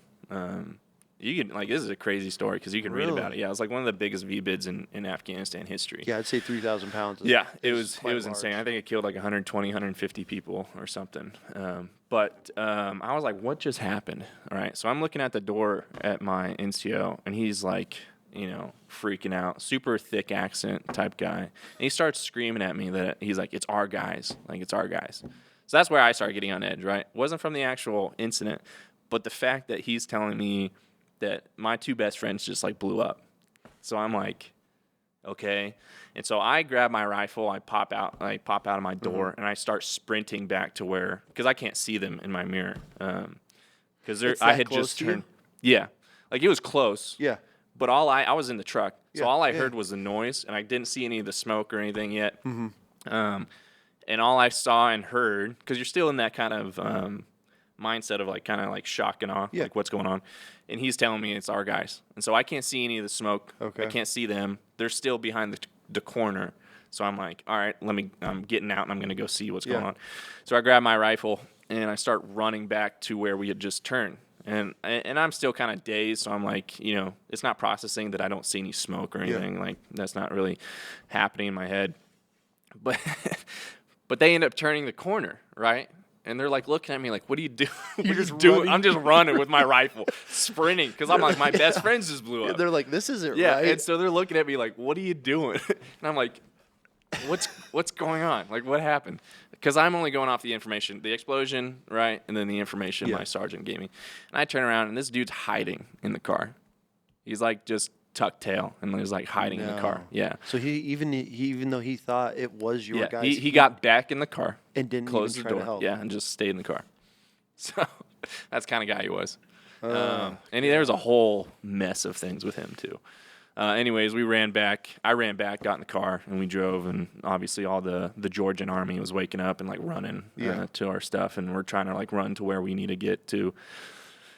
But anyways, that put me on edge for the rest of the deployment. Yeah, I can just imagine. that scenario. And then obviously, like once we got parked and everything, we could see the smoke cloud and everything that was going on. And it was like, maybe a quarter mile or less from us. So, yeah. I put a big hole in something. Huh? I said that put a big hole It in did, something. yeah, right outside the German embassy, yeah. And it killed a lot of people. So we went and we watched the we tuned into they had those surveillance balloons. Do you remember? Yeah. Yep. So we tuned into that and we were like watching kind of what was going on. Everything kind of died down, but it was pretty crazy. Like I didn't like experience it, but that whole scenario was kind of like messed up. So for the rest of and there was like small things, like we had a platoon get blown up pretty good. That wasn't in the same area we were, because we went as a brigade, right? So people were kind of all over the place. Attached So we had everywhere. we had a platoon get blown up, and then a couple of our squadron people, a couple of them died, but I think that's the only 2 that we lost. No shit. While we were there, but. So after you did that for the first, you said 3 weeks or 3 months? 3 months, yeah. And then you switched to more rural, more Max Pro type going out. And that's what you did the rest of the time while you were there? Yeah. Mm-hmm. I mean, that's got to be pretty interesting. It was. Seeing the culture is really cool. And kind of being able, you're on edge, to answer your first question. Yeah. It's like, in these meetings, you're just like, all right, at any point, somebody could do something stupid. And then the drives to and from are probably more nerve-wracking than the actual meetings themselves. Did they still have the checkpoints, this random police check? And Oh, yeah. I remember they tried to stop us because we'd be in Land Cruisers too. Yeah, And you'd be like, fuck off, no. Well, we had the diplomatic plates in our visors. We just flip down and, we just blow through them, and they would be so pissed. Yeah. I thought they were going to shoot at us every time. Like, I'm talking 100 miles an hour to those checkpoints. Yeah. And, I mean, even the Turkish checkpoints coming to and from the gates, like, we were always in conflict with them, and really they kept us outside the gates one day because one guy was like pissed off. We were just sitting there like trying to get in the base, and they're like, no, you guys got to apologize or something. It's like, it was a whole mess. Isn't it crazy like what happens in a war zone? And you're like, what are we doing? You're sitting outside, you're like, we've been on mission for 34 hours, like, can we get back in the base, please? So like, not till you apologize for throwing a water at us earlier this morning. It's like, what are you talking about? You're like, it wasn't even us. Yeah, so it was a crazy time. I mean, so traveling to all these villages and stuff, how was the living condition for a lot of these people? Oh, it's terrible. That's terrible. So in Kabul, right, it's a bowl, right? Smells terrible. Oh, God. And they burn everything. They burn everything. I mean, we drive past, we call it Shit Creek, right? So driving past Shit Creek, like, you got to hold your breath or cover it with something. So I don't know if the ISAF base was still there, was like at the end. So the first compound I was at, ISAF was past us. Uh-huh. But as we were leaving ISAF, there was this road, and there was a wall along one side, and there's like shacks on the other side, and they would dump all of their sludge. Yeah, no, I know. Yeah, Shit Creek. Is that what you guys called it? Yeah. And it was feet thick of just human shit. Exactly. And there'd be little kids. I remember we'd roll out, and there'd be these little girls, like almost knee deep, mid shin, in just buckets of. They just dump their shit in there every day. It's a whole different planet over there. They'd be sifting through it. Yeah. And there'd be a goat standing in there chewing like on a trash bag, and you'd just be like, driving by like, what the? Yeah, fuck? it's crazy going from the U.S. going to another country. Especially if you grow up, and I'm not saying like sheltered, but we're fucking sheltered in this country. Yeah. And that's a problem too, is like whenever I have conversations with like people that's never deployed or anything, even in the military, and they're talking to me about like complaining about this, that, and that. I was like, have you ever traveled to like a third world country?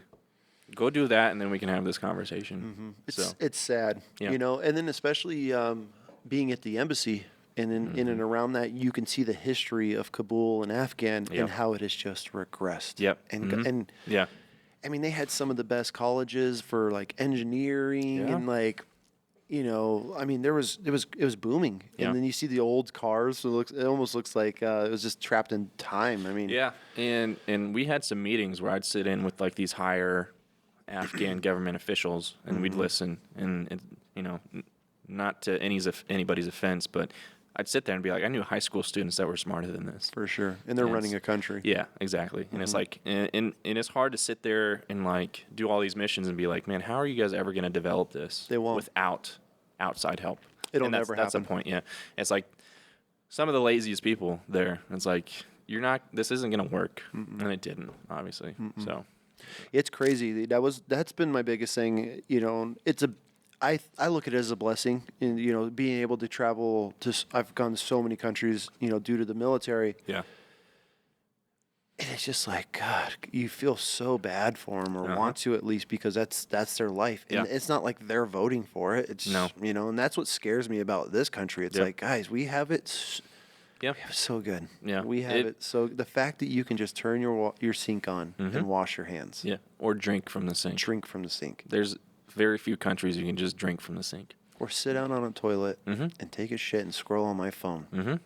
Yeah. Like, why are we bitching about It's crazy, this? and it'll make you. You can go down that rabbit hole, and it'll get your blood boiling for the people that have seen what it can actually be like in countries that don't have what we have in the U.S. And then when people complain about it, it's like, you got no idea. But you know, it's not really worth our time to try and convince that of people, because they can't be convinced until they see it and experience it. They're not. Smell it. Yeah, smell it. Yeah. I had Breathe it, honestly. Breathe it. Yeah, just breathing it. The air quality. I mean, I've told my wife this. The most beautiful sunsets I've ever seen were in Afghan. Yeah. The sky, the purples. Yeah. And I always tell her, because I have a bunch of buddies, we snowboard together every year. And it's like, we always joke about it, because half of them were in Afghan. We're like, God, dude, if they can just stop fucking up, Afghan would have the best, the greatest mountains. When I got, same thing like you to Iraq, right? Kuwait to Afghanistan. Yeah. So when we got to Afghanistan, in the C-17 ramp came down. It was in April. Yeah. And the first thing I saw was the Kabul Mountains. I don't know the mountain range is called, but they still had snow on them. And it was like a gorgeous, like Rocky Mountain type early morning. And I was like, they lied to us.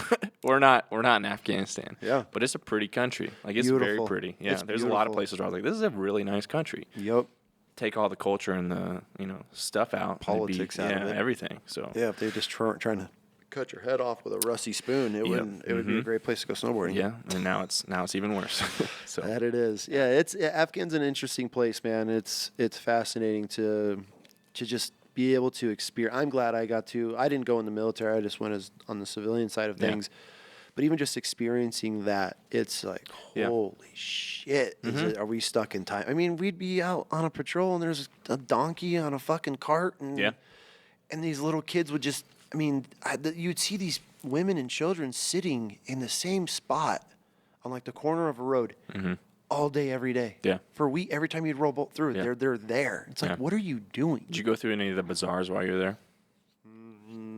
What do you know? Like the marketplaces? Yes. Yeah. Okay. What the hell did we call them? They had a different term for them at the embassy that they made us. They had their terms of their politically correct. Yeah. I don't know if that's politically correct or not, but that's what we call them. We ended up going. There was a 24-hour or a Gold's Gym. Yeah. We ended up going once. It smelled so bad. Yeah. It was the most god awful gym. But it was kind of like fun for us to like just go check it, because we were living in Karzai's general's mansions when we were there. So we ended up, my team, and then we ended up leaving the compound, and they stuck us out in town. So it was us, Blackwater, or Z or X, whatever they were at that time, and then the CIA had a compound, and we were all in one. Yeah. So it's just like going to work. You just get in your car and go to the embassy. Yeah. But we would just cruise, and then one day they were like, dude, we should just roll in and just see what it's like, And we rolled into that gym, and oh my God, it was hilarious. But it was crazy to me. What the wildest thing ever to me was the fact that these U.S. Embassy staff employees, not military, just some random woman that somehow works for whatever agency. Absolutely. I had buddies that were canine handlers, so they were always at the gates. And so, you learn your boys' shifts and when they're on and off. So, when you're off and you have nothing to do, it's like what the fuck am I going to do in Afghan? So you go, you go stand the post with your buddy. Yeah.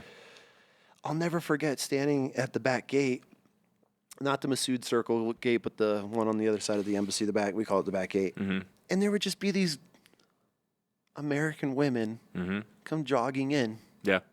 With like their little iPad and their ID, and I'd be like, ma'am, like, we're in Afghanistan. Like, these people, They won't think twice. I don't know what they're telling you inside the walls, but Yeah. when you're out there, you're on your own. And they would just Yeah. be like in regular jogging gear, just doing laps around Kabul. And here we are in up armored like Land Cruisers and getting stuck in Masood Circle, and guys are just walking up and taking our pictures, and we're sitting there like, oh fuck, we can't do What are you anything. gonna do? Yeah. You're stuck in rush hour traffic. That's some of the most nerve-wracking stuff too. Is when you're stuck in a traffic traffic. jam. Yeah. And in the they middle know, of Afghanistan. and they know they instantly. Yeah. I mean, because there's three vehicles everywhere we'd roll. See everybody on their phones. You're like, all right, who are you talking to?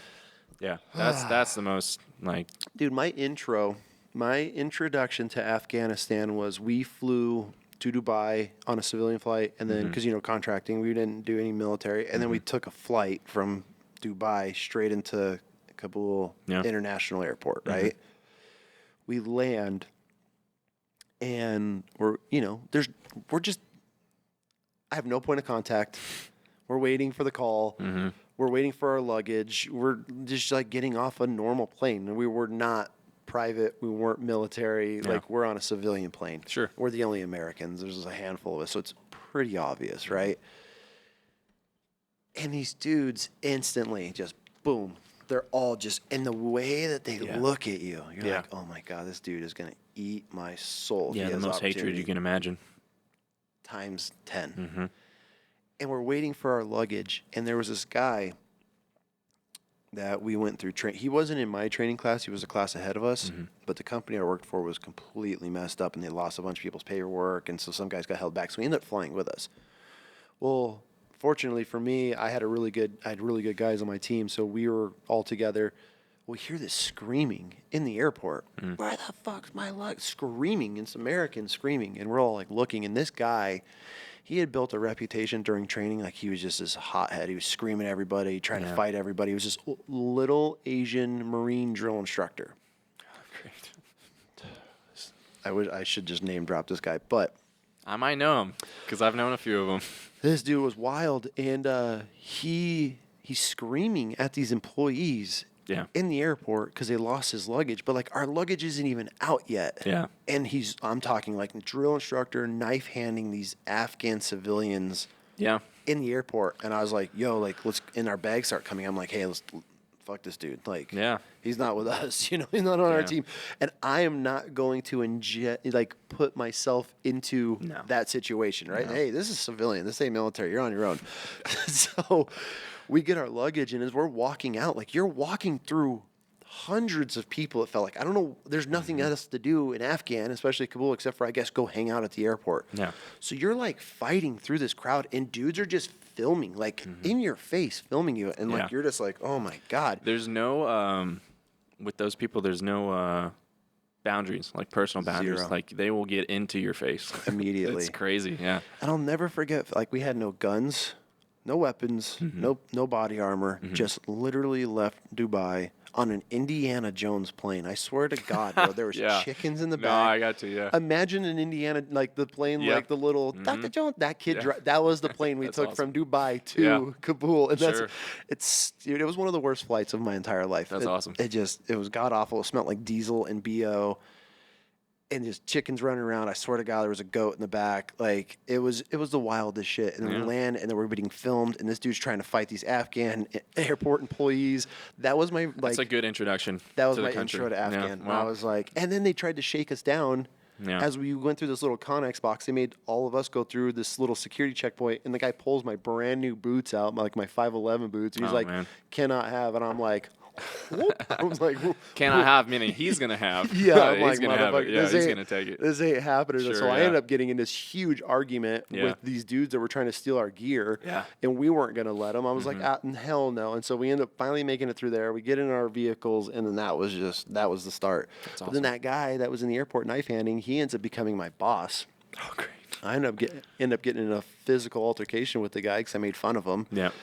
And then months later, I told him after the first time, I was like, "You're lucky I got bills to pay." I was like, "Don't ever put your hands on me again." And he did it again, and we ended up being in a huge fight. That's crazy. He ended up getting fired, and it was just huge. That was the only job I ended up getting fired from, was in Kabul for beating up my boss. That's and good. So I got close a couple times with that sergeant I was telling you about. I could imagine. Yeah. So I got a reputation by the end of my career, anyways, for having a mouth bigger than my rank. Fucking A. Not in a bad way, but in a way that was like, you shouldn't. You're a lower rank. Don't be talking like that. And I'm like, yeah, but it makes sense, doesn't it? Dude, that was my problem. Yeah. Like, just make it make sense. Yeah. So what else is the stuff that he do? I mean, obviously he was a big part in your deployment over there. Yeah, he was. He very inappropriate, right? As in how? As in making jokes about just the people there, making jokes about getting blown up, all that stuff, with people in the back, right? We have like with diplomatic. Yeah. So we brought it to our leadership, right? And we were like, hey, this is happening. It's happening really regularly, right? And then that after that whole incident with the VBID thing, brought that up to my leadership as well. Like, look, I don't trust this guy. Like, if anything goes down outside the wire, he's not doing anything. So he ended up getting fired from that. Yeah, so they brought a new NCO in, and he actually got moved to a different troop, and he got sent back home pretty much. Really? Mm-hmm. He was a very visible bad leader. Mm-hmm. And that was another thing I struggled with in the military was I think the promotional process based solely on time is not appropriate. Yeah. Because there's a lot of people that I was under while I was in that were solely my leadership due to time. I know more than they do. Mm-hmm. I'm better at shooting. I'm better at PT, whatever, and yet you're my boss. Mm-hmm. Like, that always rubbed me the wrong way. And so, yeah, by the end of my career there, they're like, you have a mouth that's a little bit bigger than what you got on your chest. And I was like, that's fine, but I'm not going to make this a career anyway. So I never got in trouble, but I did get a reputation, which is fine because our new first sergeant really liked me, so it worked out. Yeah. But that's crazy, though, how, I mean, I agree with you. I've worked for guys where, I mean, a big reason why I got out of the military was because I was looking at my leadership, and I was like, I have to work for these guys for the rest of my career until they retire out. Yep. I couldn't do it. That was my deciding factor, was one day I was sitting on the back of a vehicle. We had students in a class. We were teaching the Mark 19 and the 50 cal. Yeah. And I watched all my staff NCOs standing on a forklift, drinking coffee in the morning, bouncing and laughing. And I'm like, I remember I just turned in my re-enlistment package. I was careering it. Yeah. And I remember sitting there and I was looking around. I'm looking at all my students. I looked at my instructors, and I looked back at these like 4 or 5 staff NCOs. They're all like first sergeants, mass sergeants, all that shit. A couple gunnies. I'm looking at them like, those are my bosses for the rest of my career until they retire out. Yeah. And I went home that day and I told my wife, I was like, I'm done. That's good. Done. And she's like, you just re-enlisted. I was like, I'm going to go unre-enlist. Yeah. So I went to the career planner the next day, and I was like, hey, can I see my package? And he handed it to me, and I fucking shredded it. Yeah. Good. And I was like, I'm done. That was the same thing with me. The leadership was really rubbing me the wrong way. Yeah. It seemed like I loved what I was doing. And it also, like, a lot of those friends we're talking about, like, especially if they were there a few months before you were, they all start going to different units and getting out. So your camaraderie starts leaving you as well, as well, and then just the people that were involved, my higher leadership. It's like, man, like, I feel like you're only in your position because you've had time in the military. 100%. And I had some great leaders. I had some great mentors, great leaders, but the toxic ones make it so bad for. And the toxic ones outweigh the good leaders. Absolutely. Because I feel like most of the incredible leaders that I ever had, once they hit staff, usually they started fading out. Mm-hmm. You get less and less. Then you're stuck. Yeah. You're stuck with these dudes. And I'm not speaking for all, but my MOS. You're stuck with these guys that'll never amount to anything on the civilian world. And it's that their whole entire life, and all they will ever be is that first sergeant that sits in his office bitching and just makes everybody's life hell. And that's the only, they'll never be able to be successful. I love that. On the outside world. And that's who stays in. Exactly. I've said that so many times. I love that you brought that up because I always say the same. It's like people who can and do will get out and go do it. People who can't will stay in. That's now your leadership. And that's what the military higher echelon staff NCOs are made out of, are these guys that just they've never thought about bettering their life or bettering a career, making it. They just rode this train. Yeah. Oh, I just pick up over time. Yeah. And then eventually that's who's running a battalion, and it's like, why are we here on a Saturday? Yeah. Busting It's rust. a power trip. It's a power trip at that point. It's not about leading. It's about a power trip. Once I realized that, I had one of the most incredible staff NCOs. His name was Gunny Madden. And Mad Dog Madden is what we called him. And he was like a dad.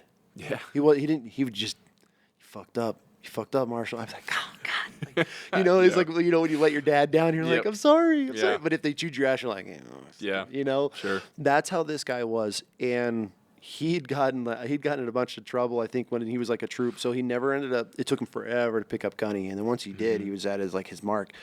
Once he left, to me, that I was like, man, that was the last good one. Yeah. And I had some really good staff NCO leaders, but I feel the more rank and the longer they stay in, those guys start fading. I agree. Because they start starting careers, or they have other side hustles that they want to pursue, or they just realize, like, I can have a better life outside of the military. Yeah. And then what you're stuck was with that. And so that was a big deciding factor for me, was like, these are my bosses. And I'm like, if I looked at myself as not better than them, but I was different, because I know what you mean. I didn't fall into that the cycle. I looked at the military as a job. It was a 9 to 5 for me. I didn't wear my uniform home.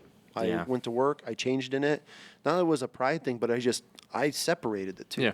I wasn't ever one of those Marines or active duty guys where, like, my life was being a Marine. I loved being a Marine. I loved the title. I loved everything about it.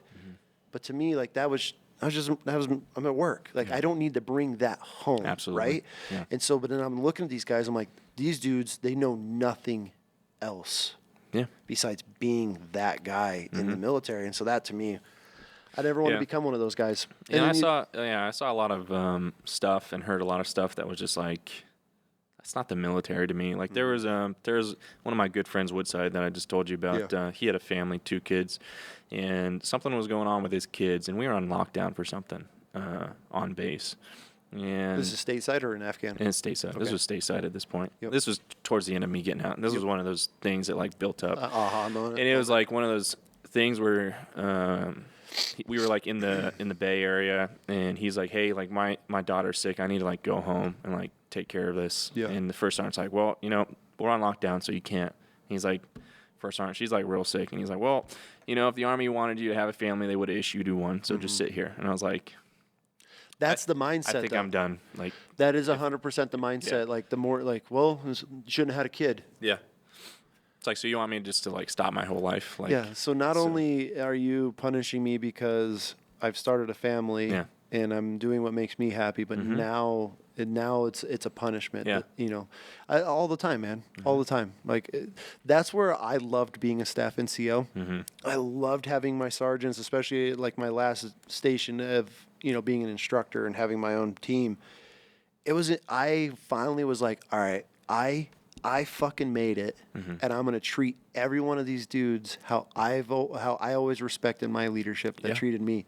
And I had the greatest team. We had the highest student scores, the highest PFT scores out of the students and instructors. Like, we were untouchable, but we were the biggest turds. Yeah. Because, like, it would be 10:30 on a Friday, and we wouldn't have students. I'd be like, lock your vehicles up, go home, don't answer your phones. Yeah. Just take care of your troops. Yeah. But you get in this rat race of wanting to get promoted. And the amount of buddy fucking that goes on as they pick up rank to make themselves look better, put themselves ahead, that was just a game that I always knew from the beginning I could never play. I'm just not a political guy. I'll always speak the truth, however I feel. And as I picked up rank and became a staff NCO, I wasn't fitting in with the other staff NCOs. Be like, we need to fuck these guys over this week. I'm like, why? Exactly. Why? That was... All right, well, you guys could do whatever you want with your team. Yeah, we'd have. I'm sending mine home. We'd have like a squadron sergeant major, and he'd be like, we're gonna do this jump, but not only that, we're gonna do a 24-hour mission after that, and then not only after that, we're gonna ruck, 20 miles back to our whatever you want to call it, fob, whatever. That's stateside. It was stateside, but it's like, what is this for? It's for you to be like, hey, look at what my squad did. That's all it comes down to. And we talked about, and the thing with being a good leader is, like, you have to have, Like that pressure makes good soldiers, right? Yeah. But the morale also has to be there. So a lot of these bad leaders are like, oh, well, we got to put all this pressure and like smoke the shit out of all these people. It's like that doesn't build good soldiers. It doesn't. It builds camaraderie inside of your platoon. Yeah, but they'll despise you for it. 100%. And that's what, and I learned that from my very first platoon. When we got to the fleet, all of us hitting the fleet, there was nobody. It was a ghost town where we were because the whole battalion was deployed. Yeah. So we just ran amok for like months and months. And then they all came back and then all hell broke loose because now all these salty, lance corporals and corporals are all getting attached to our units. And now they have a whole platoon of just these belligerent assholes that have been running free like feral for the last 6, 7, 8 months. Yeah. Well, we saw the difference in that, right? And like how they were treated. And it's just crazy to me that, and that's how they built such a tight platoon with us because they hazed us so bad. Like when I say hazed, dude, it was horrible. Like they ended up apologizing to us after our deployment. Like legit, they're like, dude, because half their platoon got taken out. Like they were in a formation doing like a promotion formation or something, and a V-bid drove right in, took out half the platoon. That's tough. It was horrible. These dudes were like, they got back, the battalion got back, and they did like a Purple Heart ceremony. It took 2 days to do the Purple Heart ceremony. Dudes were passing out in formation, like stacks of Purple Hearts on like 6 tables lined up, those black fold-out tables. That's tough. So that's how these deployments went. So then they took all of that out on us, being these new troops, belligerent. Yep. We haven't had any leadership in any supervision for months. So we're literally like feral Marines running around, and then now they're trying to correct us. So they hazed us so bad, but the positive part of it was, one, you learn to take anything, and then you learn how to play the games, you learn the tricks and how to hide. Yeah. But it built us so tight because, dude, we had secret knocks. It was like prison, bro. We were like, yeah, it is. How you were sneaking around, and so, but that's what built that. But at the same time, it wasn't making us want to do anything for them. Sure. But for us, we were all about it. So that's when I became that in that leadership position. I sat my guys down. I ended up getting the team of guys that I did because they were just these belligerent, zero fuck sergeants, and nobody can control these guys. And they're like, "Well, you have had a mouth on you. You're in charge of these guys now." When I got to them, I was like, "Listen, I'm gonna fight for you. I'll do everything I can to get us out of work. Yeah, I'm no different than y'all, except for I got more rank on my chest. I've been in longer. That's it. Let's have fun doing this. If I tell you to do something, that means we have to do it. If I can get you out of it, we're gonna get out of it." And I had the greatest time ever with these guys. And it was the respect. And I was like, listen, we hung out on the weekends. These were great guys. Yeah. And I had buddies of mine that had their own teams, and their dudes were getting DUIs and beating their wives up and getting arrested and had all these problems all the time. And my team, even though we were the most belligerent ones, never any incidents because I was like, guys, you fuck up, I'm going to do what I can to take care of you, but you're on your own at that point. Call me. If you don't call me, if I can't get you out of it. Yeah. So I had that respect with my guys, and it went so much farther than a sergeant or staff NCO that's just screaming all day. Yeah, it's the difference between being a leader and being a manager. A lot of NCOs are managers of troops. For sure. If you want to be a leader, they'll respect you a lot more. And that takes skill, and it takes time. It's not everybody. No, and you watch it, but fortunate with me, I'd always watch the leaders that I thought personally was a good leader. Exactly. Yeah. How other staff NCOs would look up to them or talk to them, and how they would respond and how they would handle situations. And like I said, Gunny Madden, I never even heard him yell my whole entire career with him, deploying with him. And he was my section leader, and he'd chew your ass, but he's like, if I have to raise my voice, he was severely messed up. You can learn a lot about being a leader from good and bad. The good, you're like, okay, He understands how to talk to people, and he treats them with respect. So respect is a given. This leader has no idea what he's doing. He's yelling at everybody. He's hazing everybody. There's a time and a place, but taking bits and pieces from different leaders, I think, can grow you into a great person, a great leader, and that'll put you bounds and steps ahead of everybody. And what it carries on to the civilian world and just life has been incredible. And and I was fortunate enough, I look at it now, to be able to deploy with one of the biggest piece of shit human beings of my life. Yeah, same. And so you get it, and that's why it's curious. But this way, I was in charge of our platoon, and he was the worst, the absolute worst Marine I've ever met in my life, just by how he treated us and what he didn't do or what he did for us. And so I always watched that, and I was like, God, I'll never ever never want to be like that. Yeah, he sat on his throne and he hid. I ended up catching him with a satellite phone. He hid from us, and like we're outside of the wire operating every day, and this dude's calling home. He never even leave the vehicle, and Yeah. we'd finally because I was fortunate enough to be on my lieutenant's vehicle. I was his driver, so I would be like, "Sir, we got to go back for a meeting tonight, right?" And he'd be like, "Yeah, prep because we'd go back to the fob and resupply, and the lieutenant can do whatever they want. I'd be like, "You got meetings, you got debriefs tonight, right?" And he'd be like, "Yeah." I'm like, "Let's go get hot chow, bro. Like, come on." And so we'd go back, and he had the sat phone. And I'd call my wife, and she'd be like, "I heard so and so what this happened. Oh, What's yeah. going?" And I'd be on the phone like, "How do you know this? Like, I'm the only one leaving with the lieutenant, and then my other buddies like, how are you already knowing this information?" Yep, I stopped talking to my family on deployment because of that reason. It's like, I'm not going to call home and worry you. Well, this guy's calling home, and he would never even leave his vehicle that never left our compound, and he'd just call his wife all day and tell her everything that everybody else was doing, and then she's telling all the wives because she was the key wife or whatever, and it was just a shit show. That's tough. But I watched him. I watched his actions. I watched how he would sit, and he would preach to us. We'd have to wear all of our PPE. Even if you walked out of your vehicle to go to the shitter, you had to have full gear on.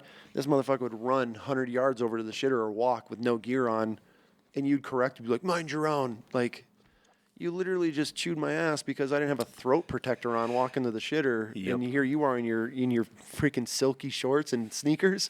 Like, Yeah, and you have enough of those people where you're just like, okay, I think I'm done. yep, and that's what it got to, and so that's where I made that decision too, which is unfortunate, because I feel like the military is just a melting pot of all the people that just. They're either diehard military guys, patriots, that's who stays in, or the guys that just. They don't know what to do with their next chapter of their life, and they stay in and they just make everybody else's life miserable. Yeah, that's tough. So after Afghan, After Afghanistan, we came home. It was pretty boring from then on. Yeah. Just training events, everything like that. Had a knee surgery. how'd you end up hurting your knee the first time? Did we go over that? On a jump. jump. Just hit the ground tough. Thought it was fine. Then I was like walking in a parking lot a few days later, tweaked it, ended up just shredding my my lateral meniscus. So I had a bucket handle tear of that. So they fixed it, rehabbed it for How 6 did that months. go in the military? I feel like It was not fun. You get judged pretty hard when you're injured. On active duty. Isn't it wild how you could be the most stellar soldier or Marine in the second you either get hurt or want to get out, then you're a piece marked. of shit. You're marked immediately. Yeah. So I did the best I could getting back into it. Did PT. Was on crutches for like 6 weeks, which was not fun. Going to formations and all that shit, and crutches is not ideal. So finally got back to it. And once we got back into it, started jumping again, started doing training events and all that stuff. And then after that, about 3 months before I was supposed, because I dropped a school drop packet because I wanted to get out and go to college. Okay. So I was like working on that, and man, as you said, they paint a target on you when you tell them you're going to get out. So that whole, because my my end date was in November or October, I believe, and I wanted to go to college in August.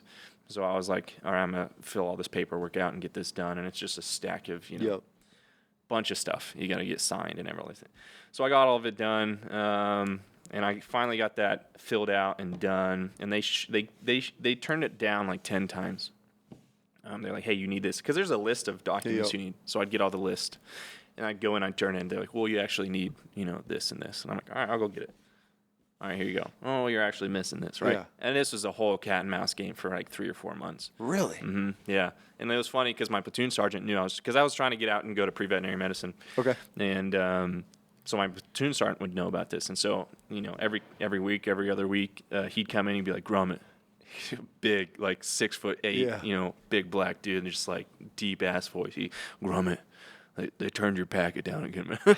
And I'm like, Roger, sorry, I'll go take care of it. He's like one of those great leaders, but one of those guys, if you didn't know him, you'd be like, oh, for sure. Oh my gosh, like the guy from the Green Mile. Yeah. Like big dude. No shit. Yeah. So loved him to death. Great leader. But he'd always come in and be like, hey, they turned your packet down again. I was like, all right. So I'd go back. I ended up having to go to the brigade commander because of the open door policy and being like, sir, I'm trying to get your signature on this packet so I can get out in a couple months early because I'm trying to go to veterinary school. He's like, oh, Corporal Grommet, I've heard of you. I was like, yeah. He's like, absolutely. He's like, I'll sign your paperwork for you. And it was always the the like lower level people who were responsible to getting it to him to get it signed that were turning it back. And so I pretty much went into his office. I was like, sir, like, this is the school drop packet. These are all the things I need to get out. I've done all of them. I've gotten everything signed off. I'm ready to go. Like, this is what I want to do. You know, I've done my 3.5 year, whatever. And he was all about it. He was super cool about it. He's like, absolutely, here's your signature. That's He's cool. like, enjoy your time outside, you know, whatever. So got that done. And so about a year to the week that I had knee surgery, I'm ground guiding one of my privates in the motor pool. Because we're getting our tan Humvees transition to woodland, right? Painting. Yep. So we brought one back from paint. And so I get out. He's one of my privates, and I'm just ground guiding, and we're going between these two maintenance bays, right? Generators going, things are happening. I'm like just walking in front of the vehicle. And he ends up getting too close to me. So I turn to address it, and I turn around, and pretty much what ends up happening is I get run over by the Humvee. Like the 12,000-pound Humvee, right? So he rolls up on my left foot and ankle and pretty much just stays there. So this is like a few months before I'm about to get out. And I had just get run over by a Humvee. I get run over by the 12,000-pound up armored Humvee, and it tore my foot apart. So ripped all the flesh off my big toe. You know, fractured the tread. It hit me and I got sucked under. I mean, that tread just sucked me under. Like my hand hit the concrete so hard, like I tore the flesh off my hand. Not flesh, but the skin. Like I got some bad road rash on my skin. And no kidding. Yeah, and so he just sat there. And so somebody had to come and get him to roll off, but pretty much like messed up my foot entirely. And the only thing I was thinking of on the ground was like, this is going to delay me getting out. That was the only thing going. I was like, I'm in a lot of pain, but I was freaking out because I was like, they're going to keep me in now because that's how the military works. Like if you get injured like that, they're going to keep you in. Anyways, I went to the emergency room, got reconstruction surgery done on my foot and everything. Got everything stitched up. Bro. Yeah.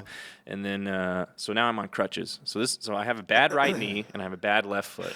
So now I'm on crutches and I'm putting all this weight on my right knee, the one that I had surgery on a year prior. And I'm in my bed in the barracks and I still have the boot on, right? And I think this is just from like being on crutches on my bad knee, but I'm kicking sheets off my bed. Yeah. And I re-tear my knee. So now I'm in a wheelchair. For like the last like a month, for I don't know how long it was, but trying to let my foot heal, ended up re-tearing my knee. So that was my second, But I told him pretty much, I was like, it's just a meniscus tear, so I'll just like wait until I get out. So I was in a wheelchair for a week or two, and I had another sergeant, just another piece of shit sergeant, like that I was in a wheelchair. He's like, well, you're in a wheelchair, but I can still smoke you. And so he'd have me do like overhead arm claps and stuff like that in a wheelchair. So that's kind of the type of things that I was like, You're like, I love the military, I love the training, I love the camaraderie, but the toxic leadership was like, it's so bad, So I was like, yeah, I'm ready to get out. So I got out and I went to college, and it was a completely different environment. Okay. Let's transition from the military to college. How was that? That's hard. So the military tries to prepare you for the transition from military to civilian. Do they though? Yeah, not really. They give you they give you about 4 classes on how to build a resume and all this stuff. Yeah, like, exactly. Okay, sounds good. Which which is crazy though, because as soon as you get your DD-214, the hard drop is crazy. Because I remember getting the DD-214, and I was going to drive back to Kansas because I wanted to go back to Kansas to go to college at K-State. And I got in the U-Haul and I started driving out, and it was such an uncomfortable feeling because I was like, am I allowed to do this? Like, do I have permission to go? Like, you're done. But that feeling of, am I good to leave, was just crazy. It tore me apart the whole way home. Okay. I can see that. So finally get home, and I go back to my home state, and I move in with a buddy of mine that I was really good friends with in high school. How'd that work out? Not great. Yeah. Not great. You're a completely different person. Yeah. We were still friends. Like, we'd still talk. Like, I'd see him when I'd go home on leave. But, yeah, completely different person. very more mature, very more reserved. I've seen a lot more of the real world than these high schoolers have, and not high school, college students. So I start pre-veterinary medicine in August, and I'm living with this guy, and he's still hanging out with some of the same high school people that we knew. So it was kind of cool to kind of see everybody again, but to realize just how much they hadn't changed, and then just to realize how much I had. And that really starts messing with your mind a little bit. For sure, because you can't relate to them. No, you can't. And then on top of that, you've changed so much. It's I don't even, like these people anymore, and I'm not on even top into of that, this shit. Yeah, and then on top of that, they're putting me in the same bracket I was in, when they knew me in high school. Does that make sense? Yep. And so it was super uncomfortable, really weird. Pretty much, long story short, I phased that out over the next year. Yeah. But I got out in 2019. So 2019, I get out, I start pre-veterinary medicine. I love that. Studied equine, swine, all this stuff. Got it. Super interested in it. Yeah. I wanted to be a veterinarian. I always had this weird thing with animals, so I was like, that's kind of my passion. That's what I want to do. So started studying that, and we all know what happened in 2020. So I started my second semester of pre-veterinary medicine, go on spring break. Spring break gets extended, and then all of a sudden everything's online due to COVID. So everything moved online, and I was enjoying the college life, right? Just because it was free, you can do what you want. I'm not tied down by everything. So that period is tough, just the transition into freedom. And not it's freedom, but it's also freedom. Okay, what do I do? I got to find my own food. Yeah. I got to make my own friends. I have to do everything on my own. Nothing's given to me. Not that you're not sufficient, but you're so used to being you have a structured day. And you have a structured place to eat. I mean, they tell you when to wake up, Yeah. when you got to be at chow, when you got to be in formation, Yeah. when you're leaving. I mean, your whole life in the military is controlled. Yeah, exactly. Even as a staff NCO or senior sergeant, whatever. I mean, you have freedom, but it's hey, now make sure the guys are here. Make sure you're doing, and then you're checking. So it's not your whole entire life or career, or those first 4 years, whatever you do, is. And I joke about a monkey could be in the military, because you literally you're walk to chow. Yeah. Okay, you guys got 30 minutes. Get in formation outside. Okay, you can go back to the barracks, change over. We're gonna go to the ramp, work on vehicle, lunch. So it's literally your whole life is broken out, and then you get out and you're like, the fuck are all these bills? Yeah. I gotta rent, all that stuff. I gotta shop Make for myself. minimum wage somewhere. Right. I started working at a roof truss manufacturing company. A not guaranteed paycheck. Nope. So it was tough. It was really hard. It was hard. The military 100% sets us up to fail. They do. Yeah. Especially getting out. And me and my dad have a lot of conversations about this, just because it's just a crazy transition. And I, talking to other people, listening to other podcasts, everybody's on the same page. Transitioning from military to civilian is probably one of the hardest things that you're going to do. Well, I feel like the military, and I don't know why it hasn't changed with all the resources and all the crap and these programs that they've developed these days, but I feel like when you sign that dotted line, they look at you that you're careering it. There's no option of getting out to the military itself, right? So it's and so when you're oh, I'm going to get out, you're getting out. It's you're betraying them. It's it really what are is. you doing? Why are you getting out? It's because why? That's the best question. I didn't why? join to do this for 20 years. I joined because I wanted to do my time, and which then there's nothing wrong with. No. If you and so that was always fascinating to me about the military is they don't set you up to succeed. No. But then all of a sudden, now that I'm getting out, now you're marked, you're labeled.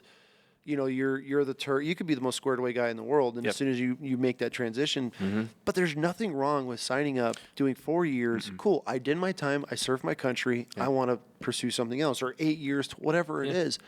I've never understood why that hasn't changed in the military. Of hey, it's okay to do 4 years. When I went to get out, we wasted a slot on you. We wasted a staff. It was what I was told. You took a staff NCO's position. I didn't take shit. Yeah. You all gave it to me. Yeah. I didn't give a fuck if I picked up. I didn't even know I was picking up until that I had people telling me, hey, you got selected for what? That was for what? Staff NCO. I was like, I did? Same thing. Yeah. Holy shit. Okay, that's cool, I guess. I get some more money out of it, more responsibility. Yeah. Takes an act of Congress to bust me down now. But and I was like, cool. I still had that mindset. I wanted to stay in, but then once I started realizing it, they do nothing. No. And what's even crazier is I know a guy, he spent almost his whole entire career in Afghan dealing with the most horrible situations, having kids die in his arms, best friend bled out in his arms after taking a round in the throat, gets back from his deployment, has 2 months before he's out, and he gets out. And the military's like, later. Yeah. How do you not expect this dude to drink himself to death, blow his fucking brains out? Yeah.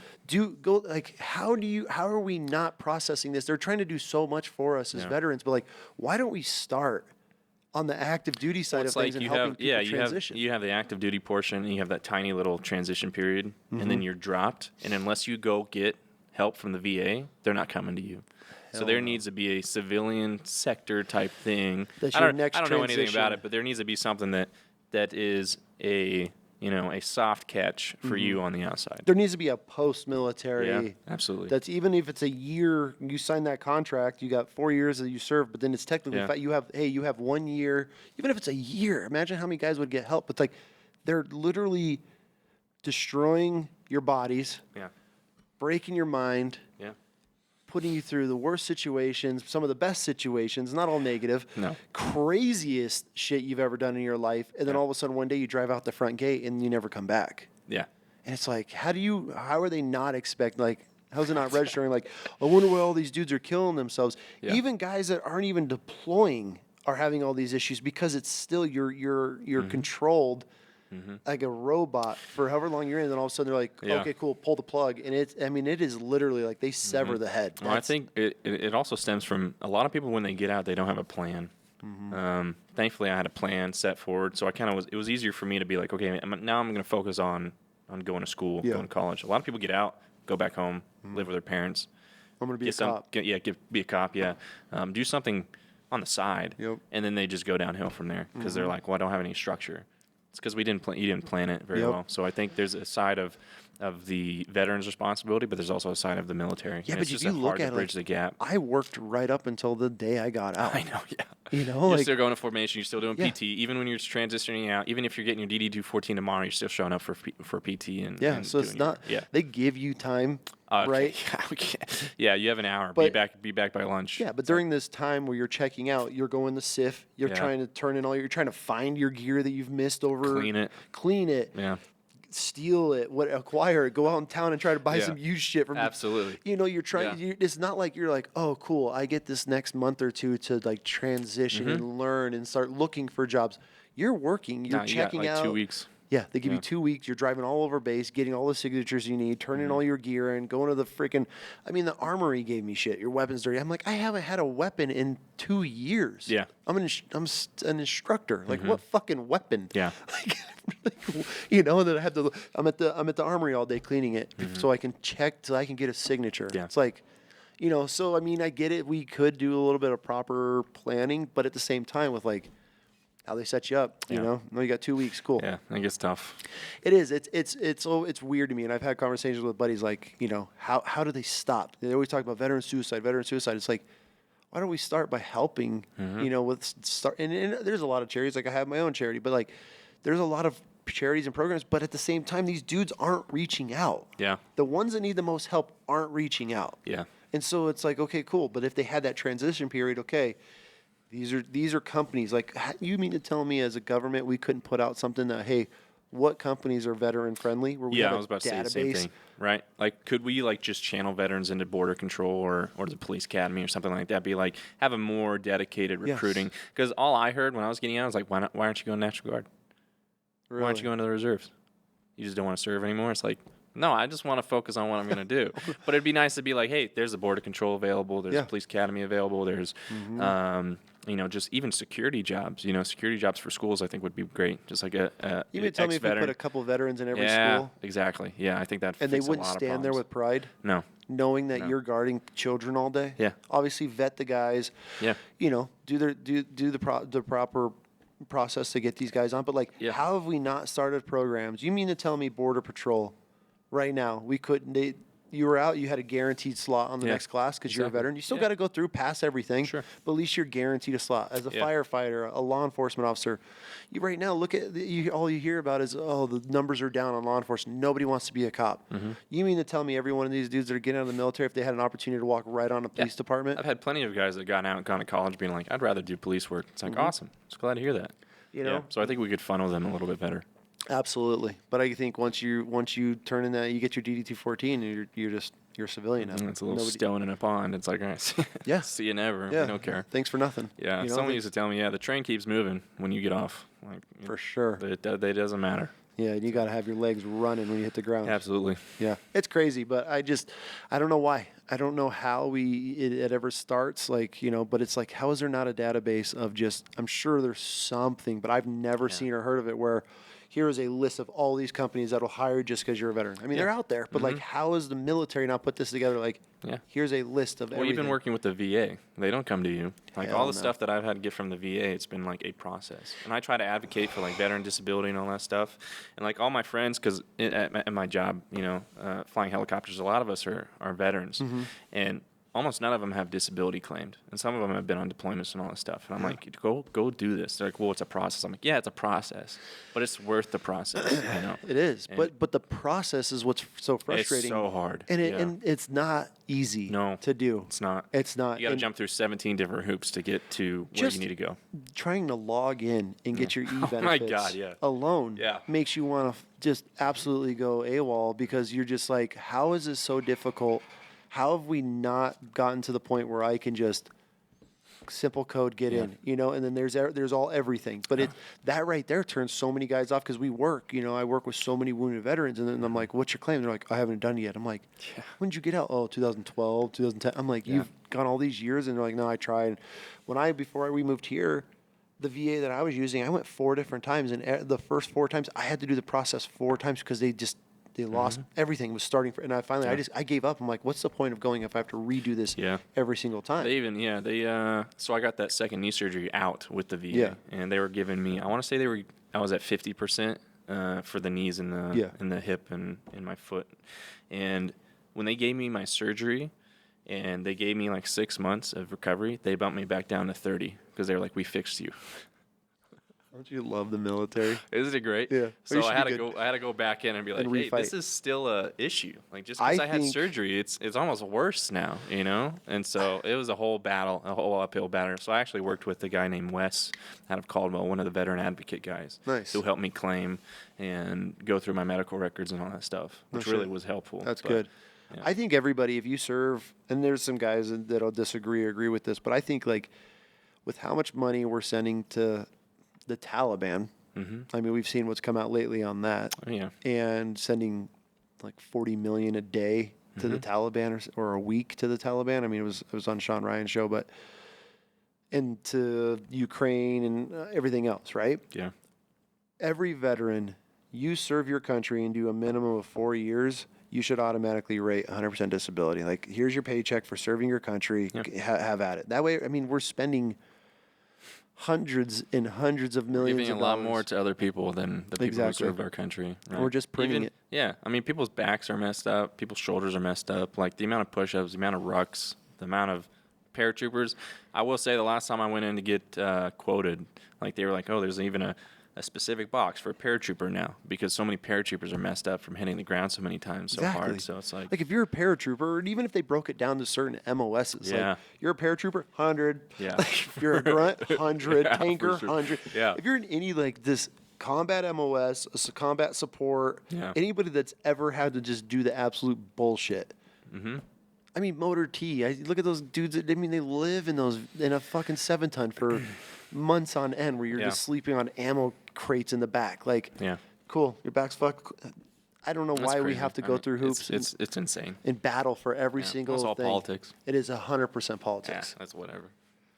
It is what it is. We'll fight as much as we want, but you know, we the people's voice doesn't matter as much as it used to. No, it doesn't matter at all. But so COVID kicks off. Yeah, so COVID kicked off, and all those like animal classes I was loving doing and being a part of went online.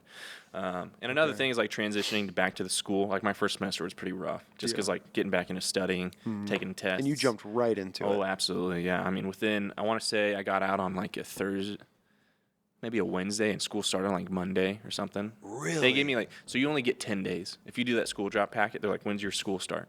All right, you get 10 days. 10 days to move home. Yeah, settle, and start school. See, that's like... Isn't that crazy? You'd think a month would be good enough, but yeah, 10 days. So, so the first semester was a little up and down. Second semester, I started off real strong. I was really excited because, like, making straight A's, doing really good on tests, and, like, really starting to understand what things were. And then, COVID hit. So everything went online.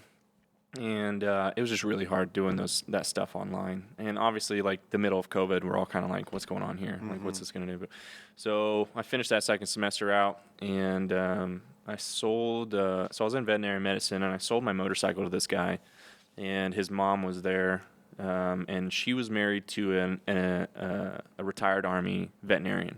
So she started talking to me about, like, the pros and cons. And she's like, you really got to look at this. If it's going to be, worth your time, because the investment to outcome isn't great, right? The amount of schooling, the amount of money you're going to have to, even with the GI Bill, you're still going to have to dish out like $200,000 for vet school, and you're probably not going to make very much money unless you have your own clinic. So I was like, okay, that's good to know. It's good to think about. So for sure, took a month or so to kind of think about that, and everything was still on lockdown. So I was like, man, I don't want to spend my time inside doing this. For my whole, next 80 years, because we didn't know when it was going to end. Yep. So I was like, let me start looking at other things, because I already spent 4 years in the military, 3.5, whatever, and I don't know if I want to do another 8 years of just schooling to get this done. So I was like, maybe I just do something that I enjoy doing that can make a decent living, right? I've never chased money. I don't think chasing money is a great way to go about your life, but it's good to be comfortable. For sure. But that's never really been something I've been looking at. So I started looking at different kind of career options. I still wish I could have been a veterinarian, but I was kind of like more practicality type stuff. So I was looking at like mechanical engineering, civil engineering, and I was looking at all these things, and I was like, I want to do something difficult, something that I enjoy. And everything I was looking at was like, God, I just can't see myself doing this. And so before I joined the Army, I was actually looking at being a helicopter pilot. However, I have contacts, so the Army doesn't take people with corrected 20/20 vision. You have to have like non-corrected 20/20. Natural 20/20 vision. So that was kind of like a short little stint, like before I joined the Army, where I was kind of like, I'd like to do that, but it's not really realistic. So then one day, middle of summer, still during lockdown, I have a conversation with my mom. I'm like, I'm looking at all this stuff. I don't want to continue going down the road I'm on. I could still study animal science and like, do some other stuff. And she, through this conversation, it's a vivid memory of mine where I was just laying in bed, and my mom was like, a while back you were talking about being a helicopter pilot. And like it was those words, on the phone where just something in my brain was like, clicked. And I was like, it's all it took. It's like, that's right. Like I forgot about that. I was like, I wonder if that's a reality, because that's, it's something that a helicopter flying is kind of that thing where it's like, it's possible, but how do you do it? And so I was like, all right, let me call my dad. My parents are divorced, so I called my dad because he's been in aviation for 40 years, and I was like, let me see. He would know a thing or two. He would know. So I was like, hey. And so he was with my uncle, and I was like, hey,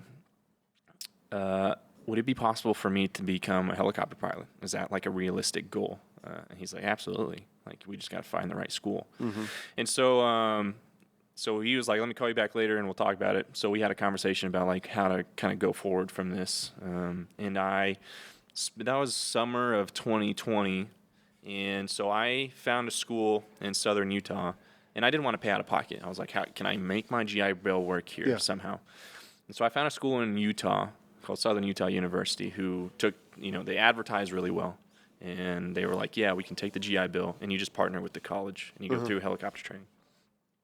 Start working with them for about 8 months, doing a bunch of random stuff for them, writing papers. Like they have this whole requirement process of stuff where it's like writing papers, like taking exams and all this stuff. And I didn't feel very like accepted there. They were just like, yeah, do all this stuff and we'll see. And like it was a weird This process. is before you even got in, or while you were in? This is before, because you have to like do all these exams and everything. This is like while I'm still in Kansas. Yeah. Everything's still on lockdown. You know, I'm working at a roof truss manufacturing company, just like, you know, doing work with my buddies, and so I'm trying to get this process figured out. And they're like, yeah, well, you know, you gotta get a flight spot, and then you can come out and you can fly for us. And I was like, okay, sounds good. So I'm working with them for about 8 months, and they're like, well, you should come out and start school first, and then maybe we'll look at you for a flight spot. And I was like, okay, that doesn't sound great, because I don't want to start doing academics unless I can actually start flying. Yeah. And so I kind of convinced myself, like, okay, I'll do that in the spring. So I call them up early spring of 2021, and I call my advisor, and I'm like, hey, you know, I think I'm going to bite the bullet and go ahead and come out there this summer and start taking courses so I can get a flight spot in the fall, hopefully. She's like, okay, sounds great. Are you aware that our VA funding got shut down? And I was like, absolutely not. I was not aware. So pretty much they got their VA funding yanked. They got it back now, but at that time frame, I was like, no. So I called up the guy that I'd kind of been working with in the aviation department. I was like, hey, what's going on with your VA funding? And he's like, oh, yeah, that got taken. We're going to court for it, but we should have it back in a couple months. And I was like, I'm not gonna bank on that. I'm gonna look at other options. I was like, and the way it happened kind of pissed me off, because they didn't call me, they didn't tell me. I had to find out by calling an advisor, because I'd been working with these people. How long had it been pulled? Did you ever know? I don't know, to be honest with you. Probably quite a while, because I was working with them for a while, kind of just waiting for this flight spot. And so I started looking at different schools that take the GI Bill, and there was one in North Dakota. So I called North Dakota, and obviously I had told my dad, like, hey, the VA funding got yanked. So he and I started looking at different schools. So I called North Dakota. They're like, hey, yeah, we do, but we're on a 2-year-long waiting list. You're like, well. I'm like, God, dang it. And I'm like, okay. And he's like, but you should check out this school in Idaho called Silverhawk Aviation Academy. I was like, okay, sounds good. So I call up Silverhawk Aviation Academy, and this is kind of the same thing I was telling you about with like the Navy recruiters versus the Army recruiters, and how different it was. I called up Silverhawk. Within like 3 or 4 days, I was enrolled, ready to go. Yeah, like, I've heard so many incredible things about the school. I have buddies that are in awesome. or gone through it. Yeah, so. it's one of the best. It's one of the best schools in the U.S. I mean, it's very family oriented. It's very it's just a nice place to be. Yeah. And so I talked to a lady named Alicia. She's our kind of director of student operations there. So she was like, yeah, you know, here's some forms, fill these out. And I'm sitting there on the phone with her, like, so I don't have to take any exams or like submit any papers or do anything. She's like, no, you're good. Just call, yeah. She's like, just call up Julie Lynch to get all because it partners with Treasure Valley Community College. Yep. She's like, just call up Julie, and she'll give you the enrollment date for the classes, but we have your spot here for the fall. I was like, okay, sounds good. So I call up Julie. Again, had a 3-hour conversation with her, just like, so, you know, so I don't need to do anything else. Like, this is it. This is all You're I like need to do. gun shy. Yeah, like, I know. It's like it was too good to be true. Yeah, you know? yeah. And so she's like, nope. You know, we got you enrolled in the classes in the fall. So you know, school start date September 21st. Just you know, come out here and start. And I was like, okay, sounds good. So I worked through that. So that was like late spring, like May timeframe. Yeah. And so I just worked through the summer, and then mid-September I drove from Kansas out here to start. And started, it's an 18-month program. Yeah. It takes you through 5 ratings, through private instrument, commercial, certified flight instructor, and certified flight instructor instrument. And it just partners with the college so that you can use your GI Bill to pay for everything. And pretty much when you go fly the helicopters, it's like a chemistry lab. It's just a flight lab. So it's the same kind of thing for a college. So you just go in the class and you're flying. Exactly. Yeah. That doesn't sound like it sucks at all. It's crazy. And you're going through this program. You're like, how is the VA paying for all this? I mean, it's like a $140,000 program. Really? So it's like, yeah, and you get like an associate's degree in helicopter technologies and all that stuff. So you're still doing like kind of like small courses like psychology, business, safety management, and meteorology classes and all that stuff at the college. Yep. But then you go to Silverhawk at the Caldwell Airport and you fly for an hour with your instructor and just, you know, train. That's pretty cool. It was pretty awesome. It was crazy that the GI Bill paid for all of it. And then once I got done, I interviewed, got hired there as an instructor, started teaching. About 6 months into that, They moved me up to stage check instructor, so pretty much just evaluating other people's students, making sure everybody's on the right track. That's kind of a big deal, isn't it? A little bit, yeah. Okay. It's kind of like moving just from like employee to manager type kind of thing. That's if you want to relate it to that. Just that because we have like stages through the first 2 ratings, just to make sure everybody's on track. Okay. And so the student will come to me for a flight portion and a ground portion. So I'll test them on their knowledge in the ground, and if they're not, where they need to be, then I'll be like, all right, just go back, work some more on the knowledge, and then we can move you on to the next stage. So we kind of take it in chunks. And the same thing with the flights. So there's like 4 stages. You get the stage 1, you get the basic stuff, and so they'll come in, they'll do their flight with me. Yeah. And if it's not, what it needs to be, I'll be like, hey, we need some more practice. And then stage 2, there's more maneuvers, more things to do. So then they'll come back into me for a stage 2 check, and just, if they're not ready, they're not ready. Hey, maybe you need to work on some other stuff. And then stage 3, and then stage 4 is pretty much everything combined. No kidding. Yeah, and then at the end of that, they go in with what's called a DBE. He's pretty much just a examiner that's been granted, that position by the FAA, and he pretty much will do a whole evaluation. It's like a 4-hour oral ground with them with a 2-hour flight to make sure they know and understand what they're doing and can fly well. And then if that goes well, they give them their certificates. So, have you had any crazy calls, close calls? Oh yeah, all the time. Like what? Oh yeah, I mean, what are you dealing with as an instructor? So as an instructing is like one of the most dangerous jobs out there, right? See, yeah. And flying a helicopter takes a lot of skill and finesse. So teaching is tricky, right? And usually I haven't really been scared of myself, except for a couple instances, but I'm usually more scared of damaging the helicopter. Okay. And it's just because students can do crazy things, just like the military. There are people that need to be pilots. And there are people that probably don't need to be pilots, Sure. So that's also part of my job, is kind of vetting people. Like, hey, is this really what you think you want to do for the next career, your full career, right? Like if you're struggling in the first 50 hours of flying, like maybe, instead of just shoveling money into this, maybe think about if this is the right road you want to go down to. So what makes it a scary situation? As a helicopter pilot, where you have your oh shit moments? So I also do charter work. So I get hired out by other things to fly for other people. And I think the scariest things are usually when weather creeps up on you that wasn't expected, or you get into some bad wind currents that just aren't going to be ideal. So that's usually where you get the most stressed. But also just students that don't know what they're doing, and they'll fight you on controls, right? Because there's dual controls in there. So if you're trying to do one of our primary maneuvers is called an auto rotation, right? So what happens if the helicopter's engine fails? A lot of people think you just fall out of the sky. It's not really what happens. So the engine fails, and you pretty much do a controlled descent to the ground, right? And you push air up through the rotor disc so it continues to spin, so you can flare out and land safely. Oh, right? Is that how that works? Yeah. So because you hear about an engine fail, but I'm like, if an engine failed, the prop's still turning. Like what? Yeah, because so the engine's when the engine's running, it's making that rotor disc spin, right? So you're sucking air down through the rotor disc, pushing you up and keeping you up in the air. And the fun thing about helicopters is how much mechanics and aerodynamics that you have to study. But so if the engine fails, though, what you want to do is try and fall at a certain rate so you push enough air through the rotor disc. Okay, it's like blowing on one of those 4th of July spinny pinwheel things.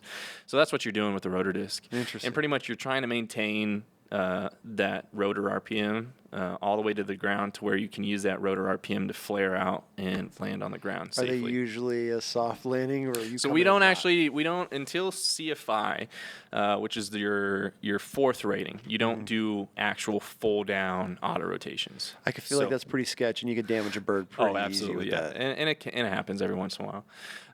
But we do power recoveries, so we go all the way into the flare.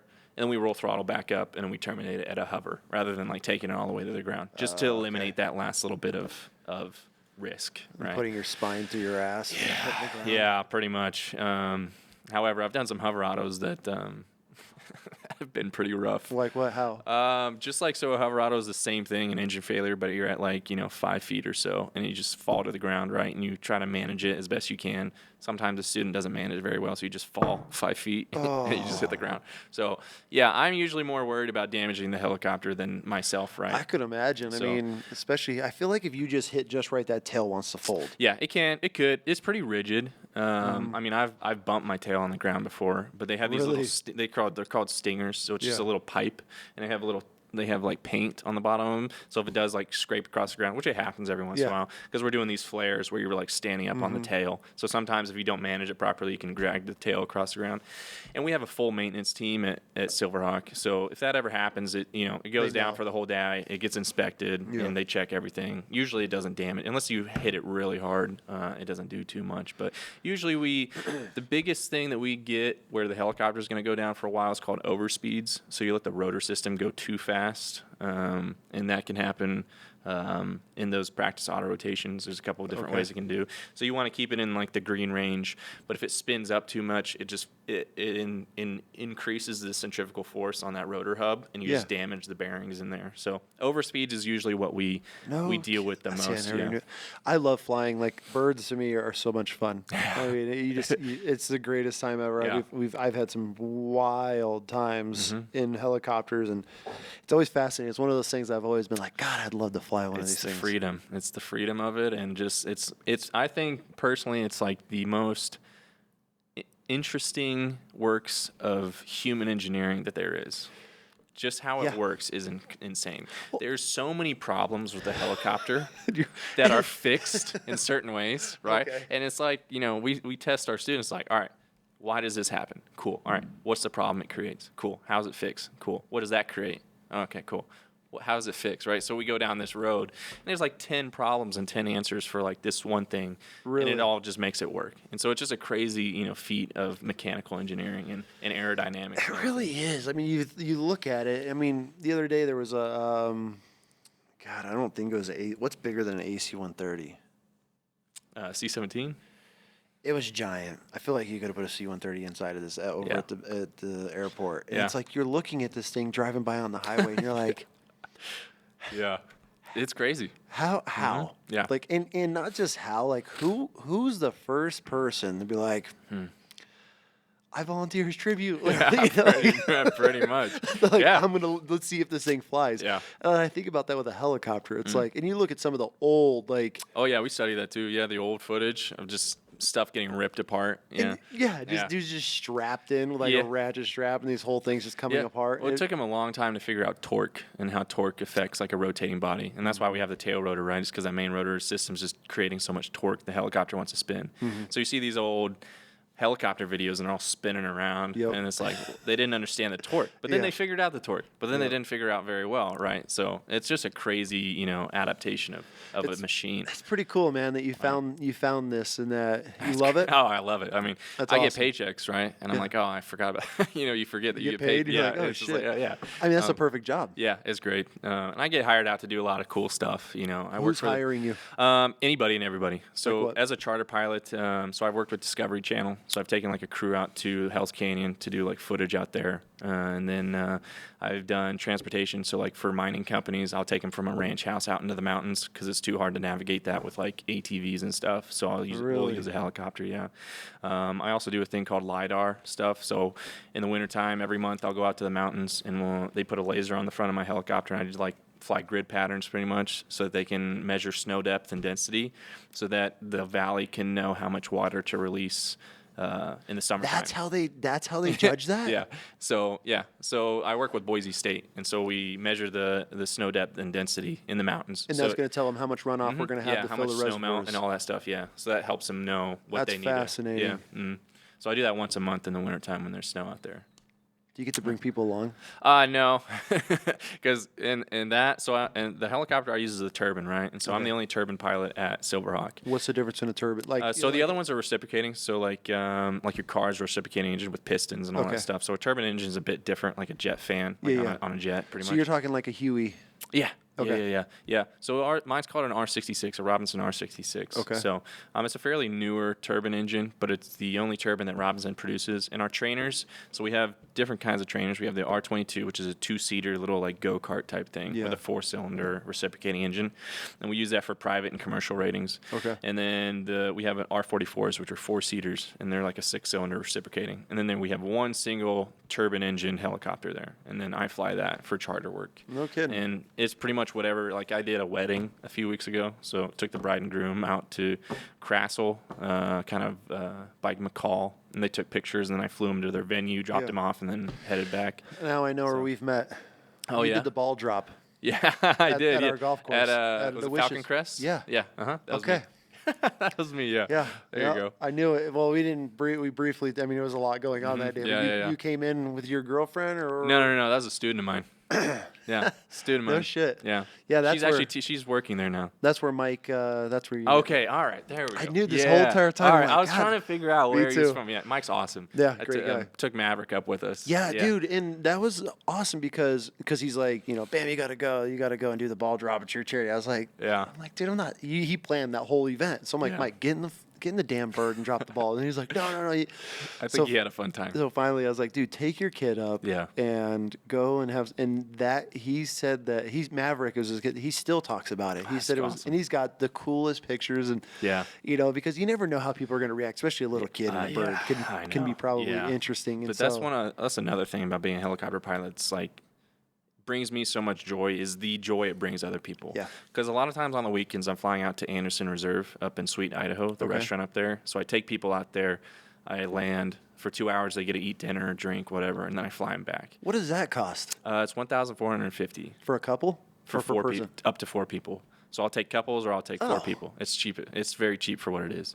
So, and I do like a 30-minute kind of tour flight out there. So I follow the river, go past Black Canyon Reservoir and all that stuff, and then land, and then kind of fly them back in the evening when the sun's setting and all that Dude, stuff. it's what awesome. a shit job. I know, right? But the joy it brings people. Yeah, When I get done, for sure. they're like, this was and it's like for a lot of people, especially non-military people, it's like, this was the coolest experience I've had in my life. 100%. And I get to provide that to them. Dude, even military people. Absolutely. Everybody. I never got to fly in a bird. All my flying's been out. So yeah. Well, what I like is like whenever I fly somewhere, it's like if you're low enough, it's like everyone's looking up. Yep. Everyone's looking up when there's a helicopter flying overhead. Yeah, and I'm you're like, always what's up, waving. guys? Yeah.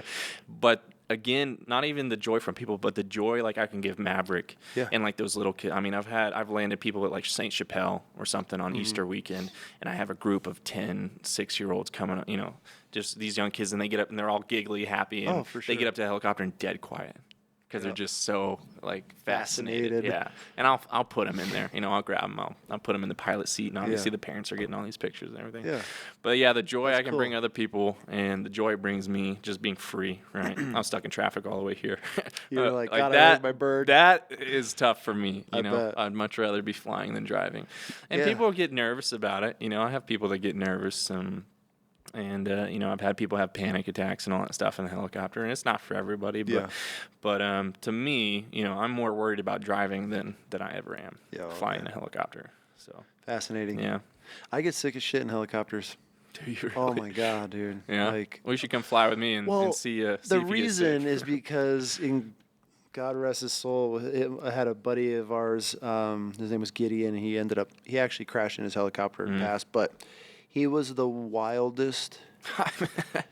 This is Texas, and I think he got his pilot's license at 14 or 15 out there. Like he knew as a young kid. So he worked on giant ranches, and that's how they cattle. They corral all the cattle with those little mini birds. Yeah. So we used to do hog hunting all the time, and bro, he was so.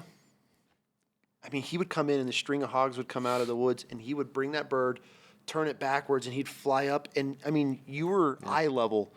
There was times where we were flying the Trinity River. This is God honest. I have videos of this somewhere.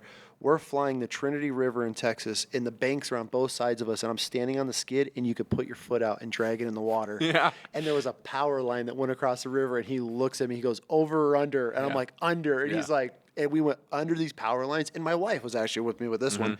We went under these power lines, pretty much skidded on this river, came up and he just stalled, and we just turned, and he went back under the power line. I mean, I ended up jumping out of a helicopter and spearing a pig with him. Like, he was crazy, and we did the wildest shit, and he just turned his tail once, and it clipped the power line, and the bird got hung up, and it was hanging there, and then just fell on its nose. His dog lived. He had this little dog that rode with him everywhere. Oh, man. And the dog lived, and he passed. But, it was very unfortunate. But he had, I mean, that was his dream. Yeah. But we had the I mean, my buddy Jason Jeter, he's a wild human being. We were partying pretty hard the night before. We got up early the next day to fly, and we were flying the property of this ranch. And Jeter gets real quiet in the back, and I'm like, "You good, buddy?" And I look, and he's tucking his hoodie into his pants. And, and I'm looking back over, and he's tucking his hoodie, and then I could see him out of the peripheral, and he's just throwing up, and just fills his hoodie up. So I'm talking all the shit, and then the next day we're flying again, and I was pretty hungover, and I look at Gideon, I was like, "Hey, put me on the ground," and as soon as he's like, "You gonna throw up?" and I start puking, and he's rotating the bird away, but it's going in the back door where my other buddy's sitting. So we're all just covered in puke. He slams the bird off the ground. I jump out. I chug a water real quick, and I'm like, okay, I'm good. We get back in. I mean, but these were like roller coaster rides. We were just with Sprintbach. Yeah, they're out of Caldwell too. They got an MD 520. I hear people hate that bird. Yeah, they're not very good. That the no tail rotor on the back makes it real swishy, like not very commandable. I've flown with them a few times now. So we did, we had a giveaway, and the winner came out, and they picked us up here at Jackson Jet Center, Jackson Jet Center, and we flew over Lucky Peak, and we flew up. It's so much fun flying over the highway. Yeah, like when you're going down the highway, like next to the highway, and you're looking at everybody in traffic, you're like, oh it's god, crazy, this is the greatest thing ever. I know, yeah. Same thing with going out to Anderson Reserve. It's like a tent. It's like I'm gonna have to hit you up for that. Yeah, you should. Yeah, that'd be cool to do with the family. Yeah, it's a fun time, and but you get there so much faster than you do like the people that drive. So, and it's a cool way to show up. It is just fun. Yeah, it's awesome. That's a blast. Yeah, dude, I'm glad you're living the dream, man. Oh, I love it. Yeah. Yeah. What's next for you? You just gonna ride this for a long time? Well, I hope to get to Red Bull someday and really do their stunt stuff. Yeah. So we'll see. How do you work your way to? No idea. No idea. That's valid. I mean, if anybody's listening, knows how to get to Red Bull, for sure. We'll clip that and throw it and tag Red Bull. Absolutely. That'd help. I don't know how to get there. Here pretty soon I'll start submitting resumes out there and see if I can snag anything. But there's a couple of jobs I'm looking at right now because I'm up at 1,200 hours that I'm looking at moving on to the next thing. And that might be utility work. It might be oil platform work.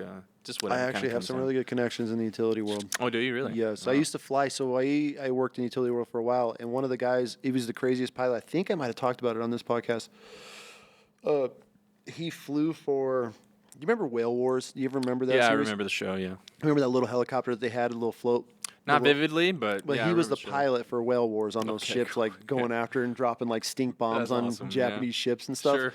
He was on a project that we were on, and dude, I long lined underneath him once to go fly. Well, we used to have to. I worked on a side story, but I worked security for a very large company, and this company was behind on production, so they brought me in and a couple other dudes, and we came in after hours, full ghillie suits, cameras, everything, because they would fly these workers into these remote areas, but they couldn't figure out why nothing was getting done. Like, they were so far behind, so they flew us in after hours, but we long lined in, and these motherfuckers, dude, spun us as we were taking off, and this guy gave us a ride for our life. But anyways, long lined us in, and we sat on this site for a couple days, and these dudes were getting flown out.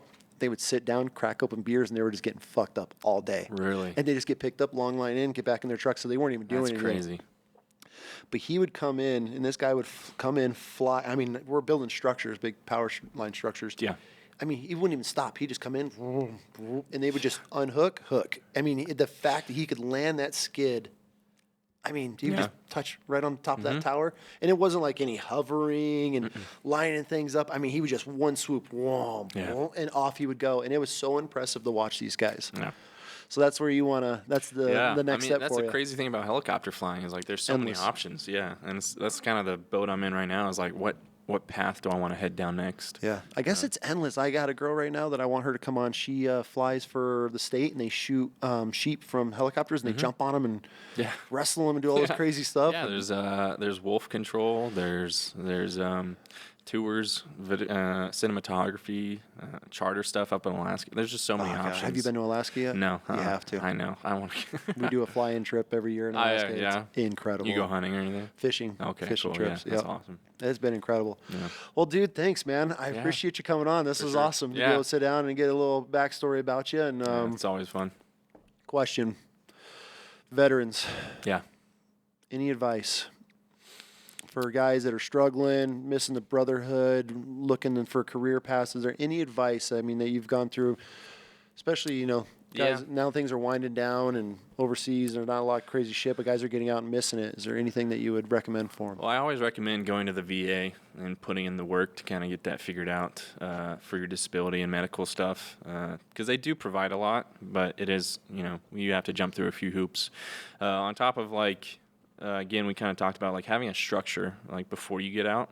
A lot of us kind of like, it sounded like you kind of were just like, okay, I'm done. I'm hopping out. Yep. If you do have like that sight, like 6 months prior or something of, hey, I'm getting out. Yeah, it's probably not best to tell anybody, but at least start looking at what you're going to do when you get out. Because having that structure of doing something, I think, helps a lot of people. But if you just get out, have nothing to do, that's gonna be really hard on you, and just mentally it's tough. For sure. Come out to Silverhawk, learn how to fly. You know, I'd love to see more veterans. We have a huge veteran base, so that's also a nice thing there is you can use your GI Bill, so you're really not paying for anything. On top of the GI Bill, like you have housing allowance, so that helps, you know, pay for all your stuff. That's cool. Yeah, so it's not like a whole lot. Like you're still, you know, struggling a little bit, but at least it's paying for rent and bills and all that stuff. You're learning. So, flying helicopters is the most freeing thing you can do. God, it really is. And it's very beneficial. It's a good career. Like the investment outcome I was kind of talking to you about with vet school, like helicopter flying is crazy good investment outcome. It's 18 months and then you start getting paid for some fun stuff. So that, and then, it's always fun to talk to your buddies. Like, sometimes I feel like I'm going to bug people if I call them up, you know. But every time I call my buddies up, they're like, man, I was thinking about you, and I wanted to call you. I just, you know, been busy. It's like, hey, well, we got time now. Check so on let's your talk boys. now. Yeah, check on your battles. And, just try not to fall out of touch for more than, a long time. Yep. So, and everybody's guilty of that, you know. For sure. Sometimes I go through life and then all of a sudden a year's gone by and I'm like, I haven't talked to this person forever. Yep. But talking to everybody and there's a lot of help out there if you do need it. I think we need to get back to the talking to people again, you know, just like you were in the military. Yep. I don't know a lot about places around Boise or anything that have like veteran advocate groups that people go to, but I'm sure they're out there. I just haven't really looked into it. Yeah. Just talking to people. Yep. And making those veterans friends, right? Because veteran friends are going to be a lot stronger and understand a lot more than just civilians. Oh, all day. Yeah. All day. Yeah. But Well, cool, dude. I appreciate your time. It was great to get your story. And if there's anybody, veterans-wise, that are looking to get in the aviation or flying birds, we'll make sure we get you tagged and everything, and then we'll get your socials put out there. So if you have an email or anything, I wouldn't recommend putting a phone number. Yeah, no worries. But we'll get your email tagged, and that way, hopefully, some guys are reaching out that have some questions that want to change their life or better it, and come out to Idaho and learn how to fly with you. That'd be great, wouldn't it? Cool. Thanks, dude. I appreciate it. Thanks, man.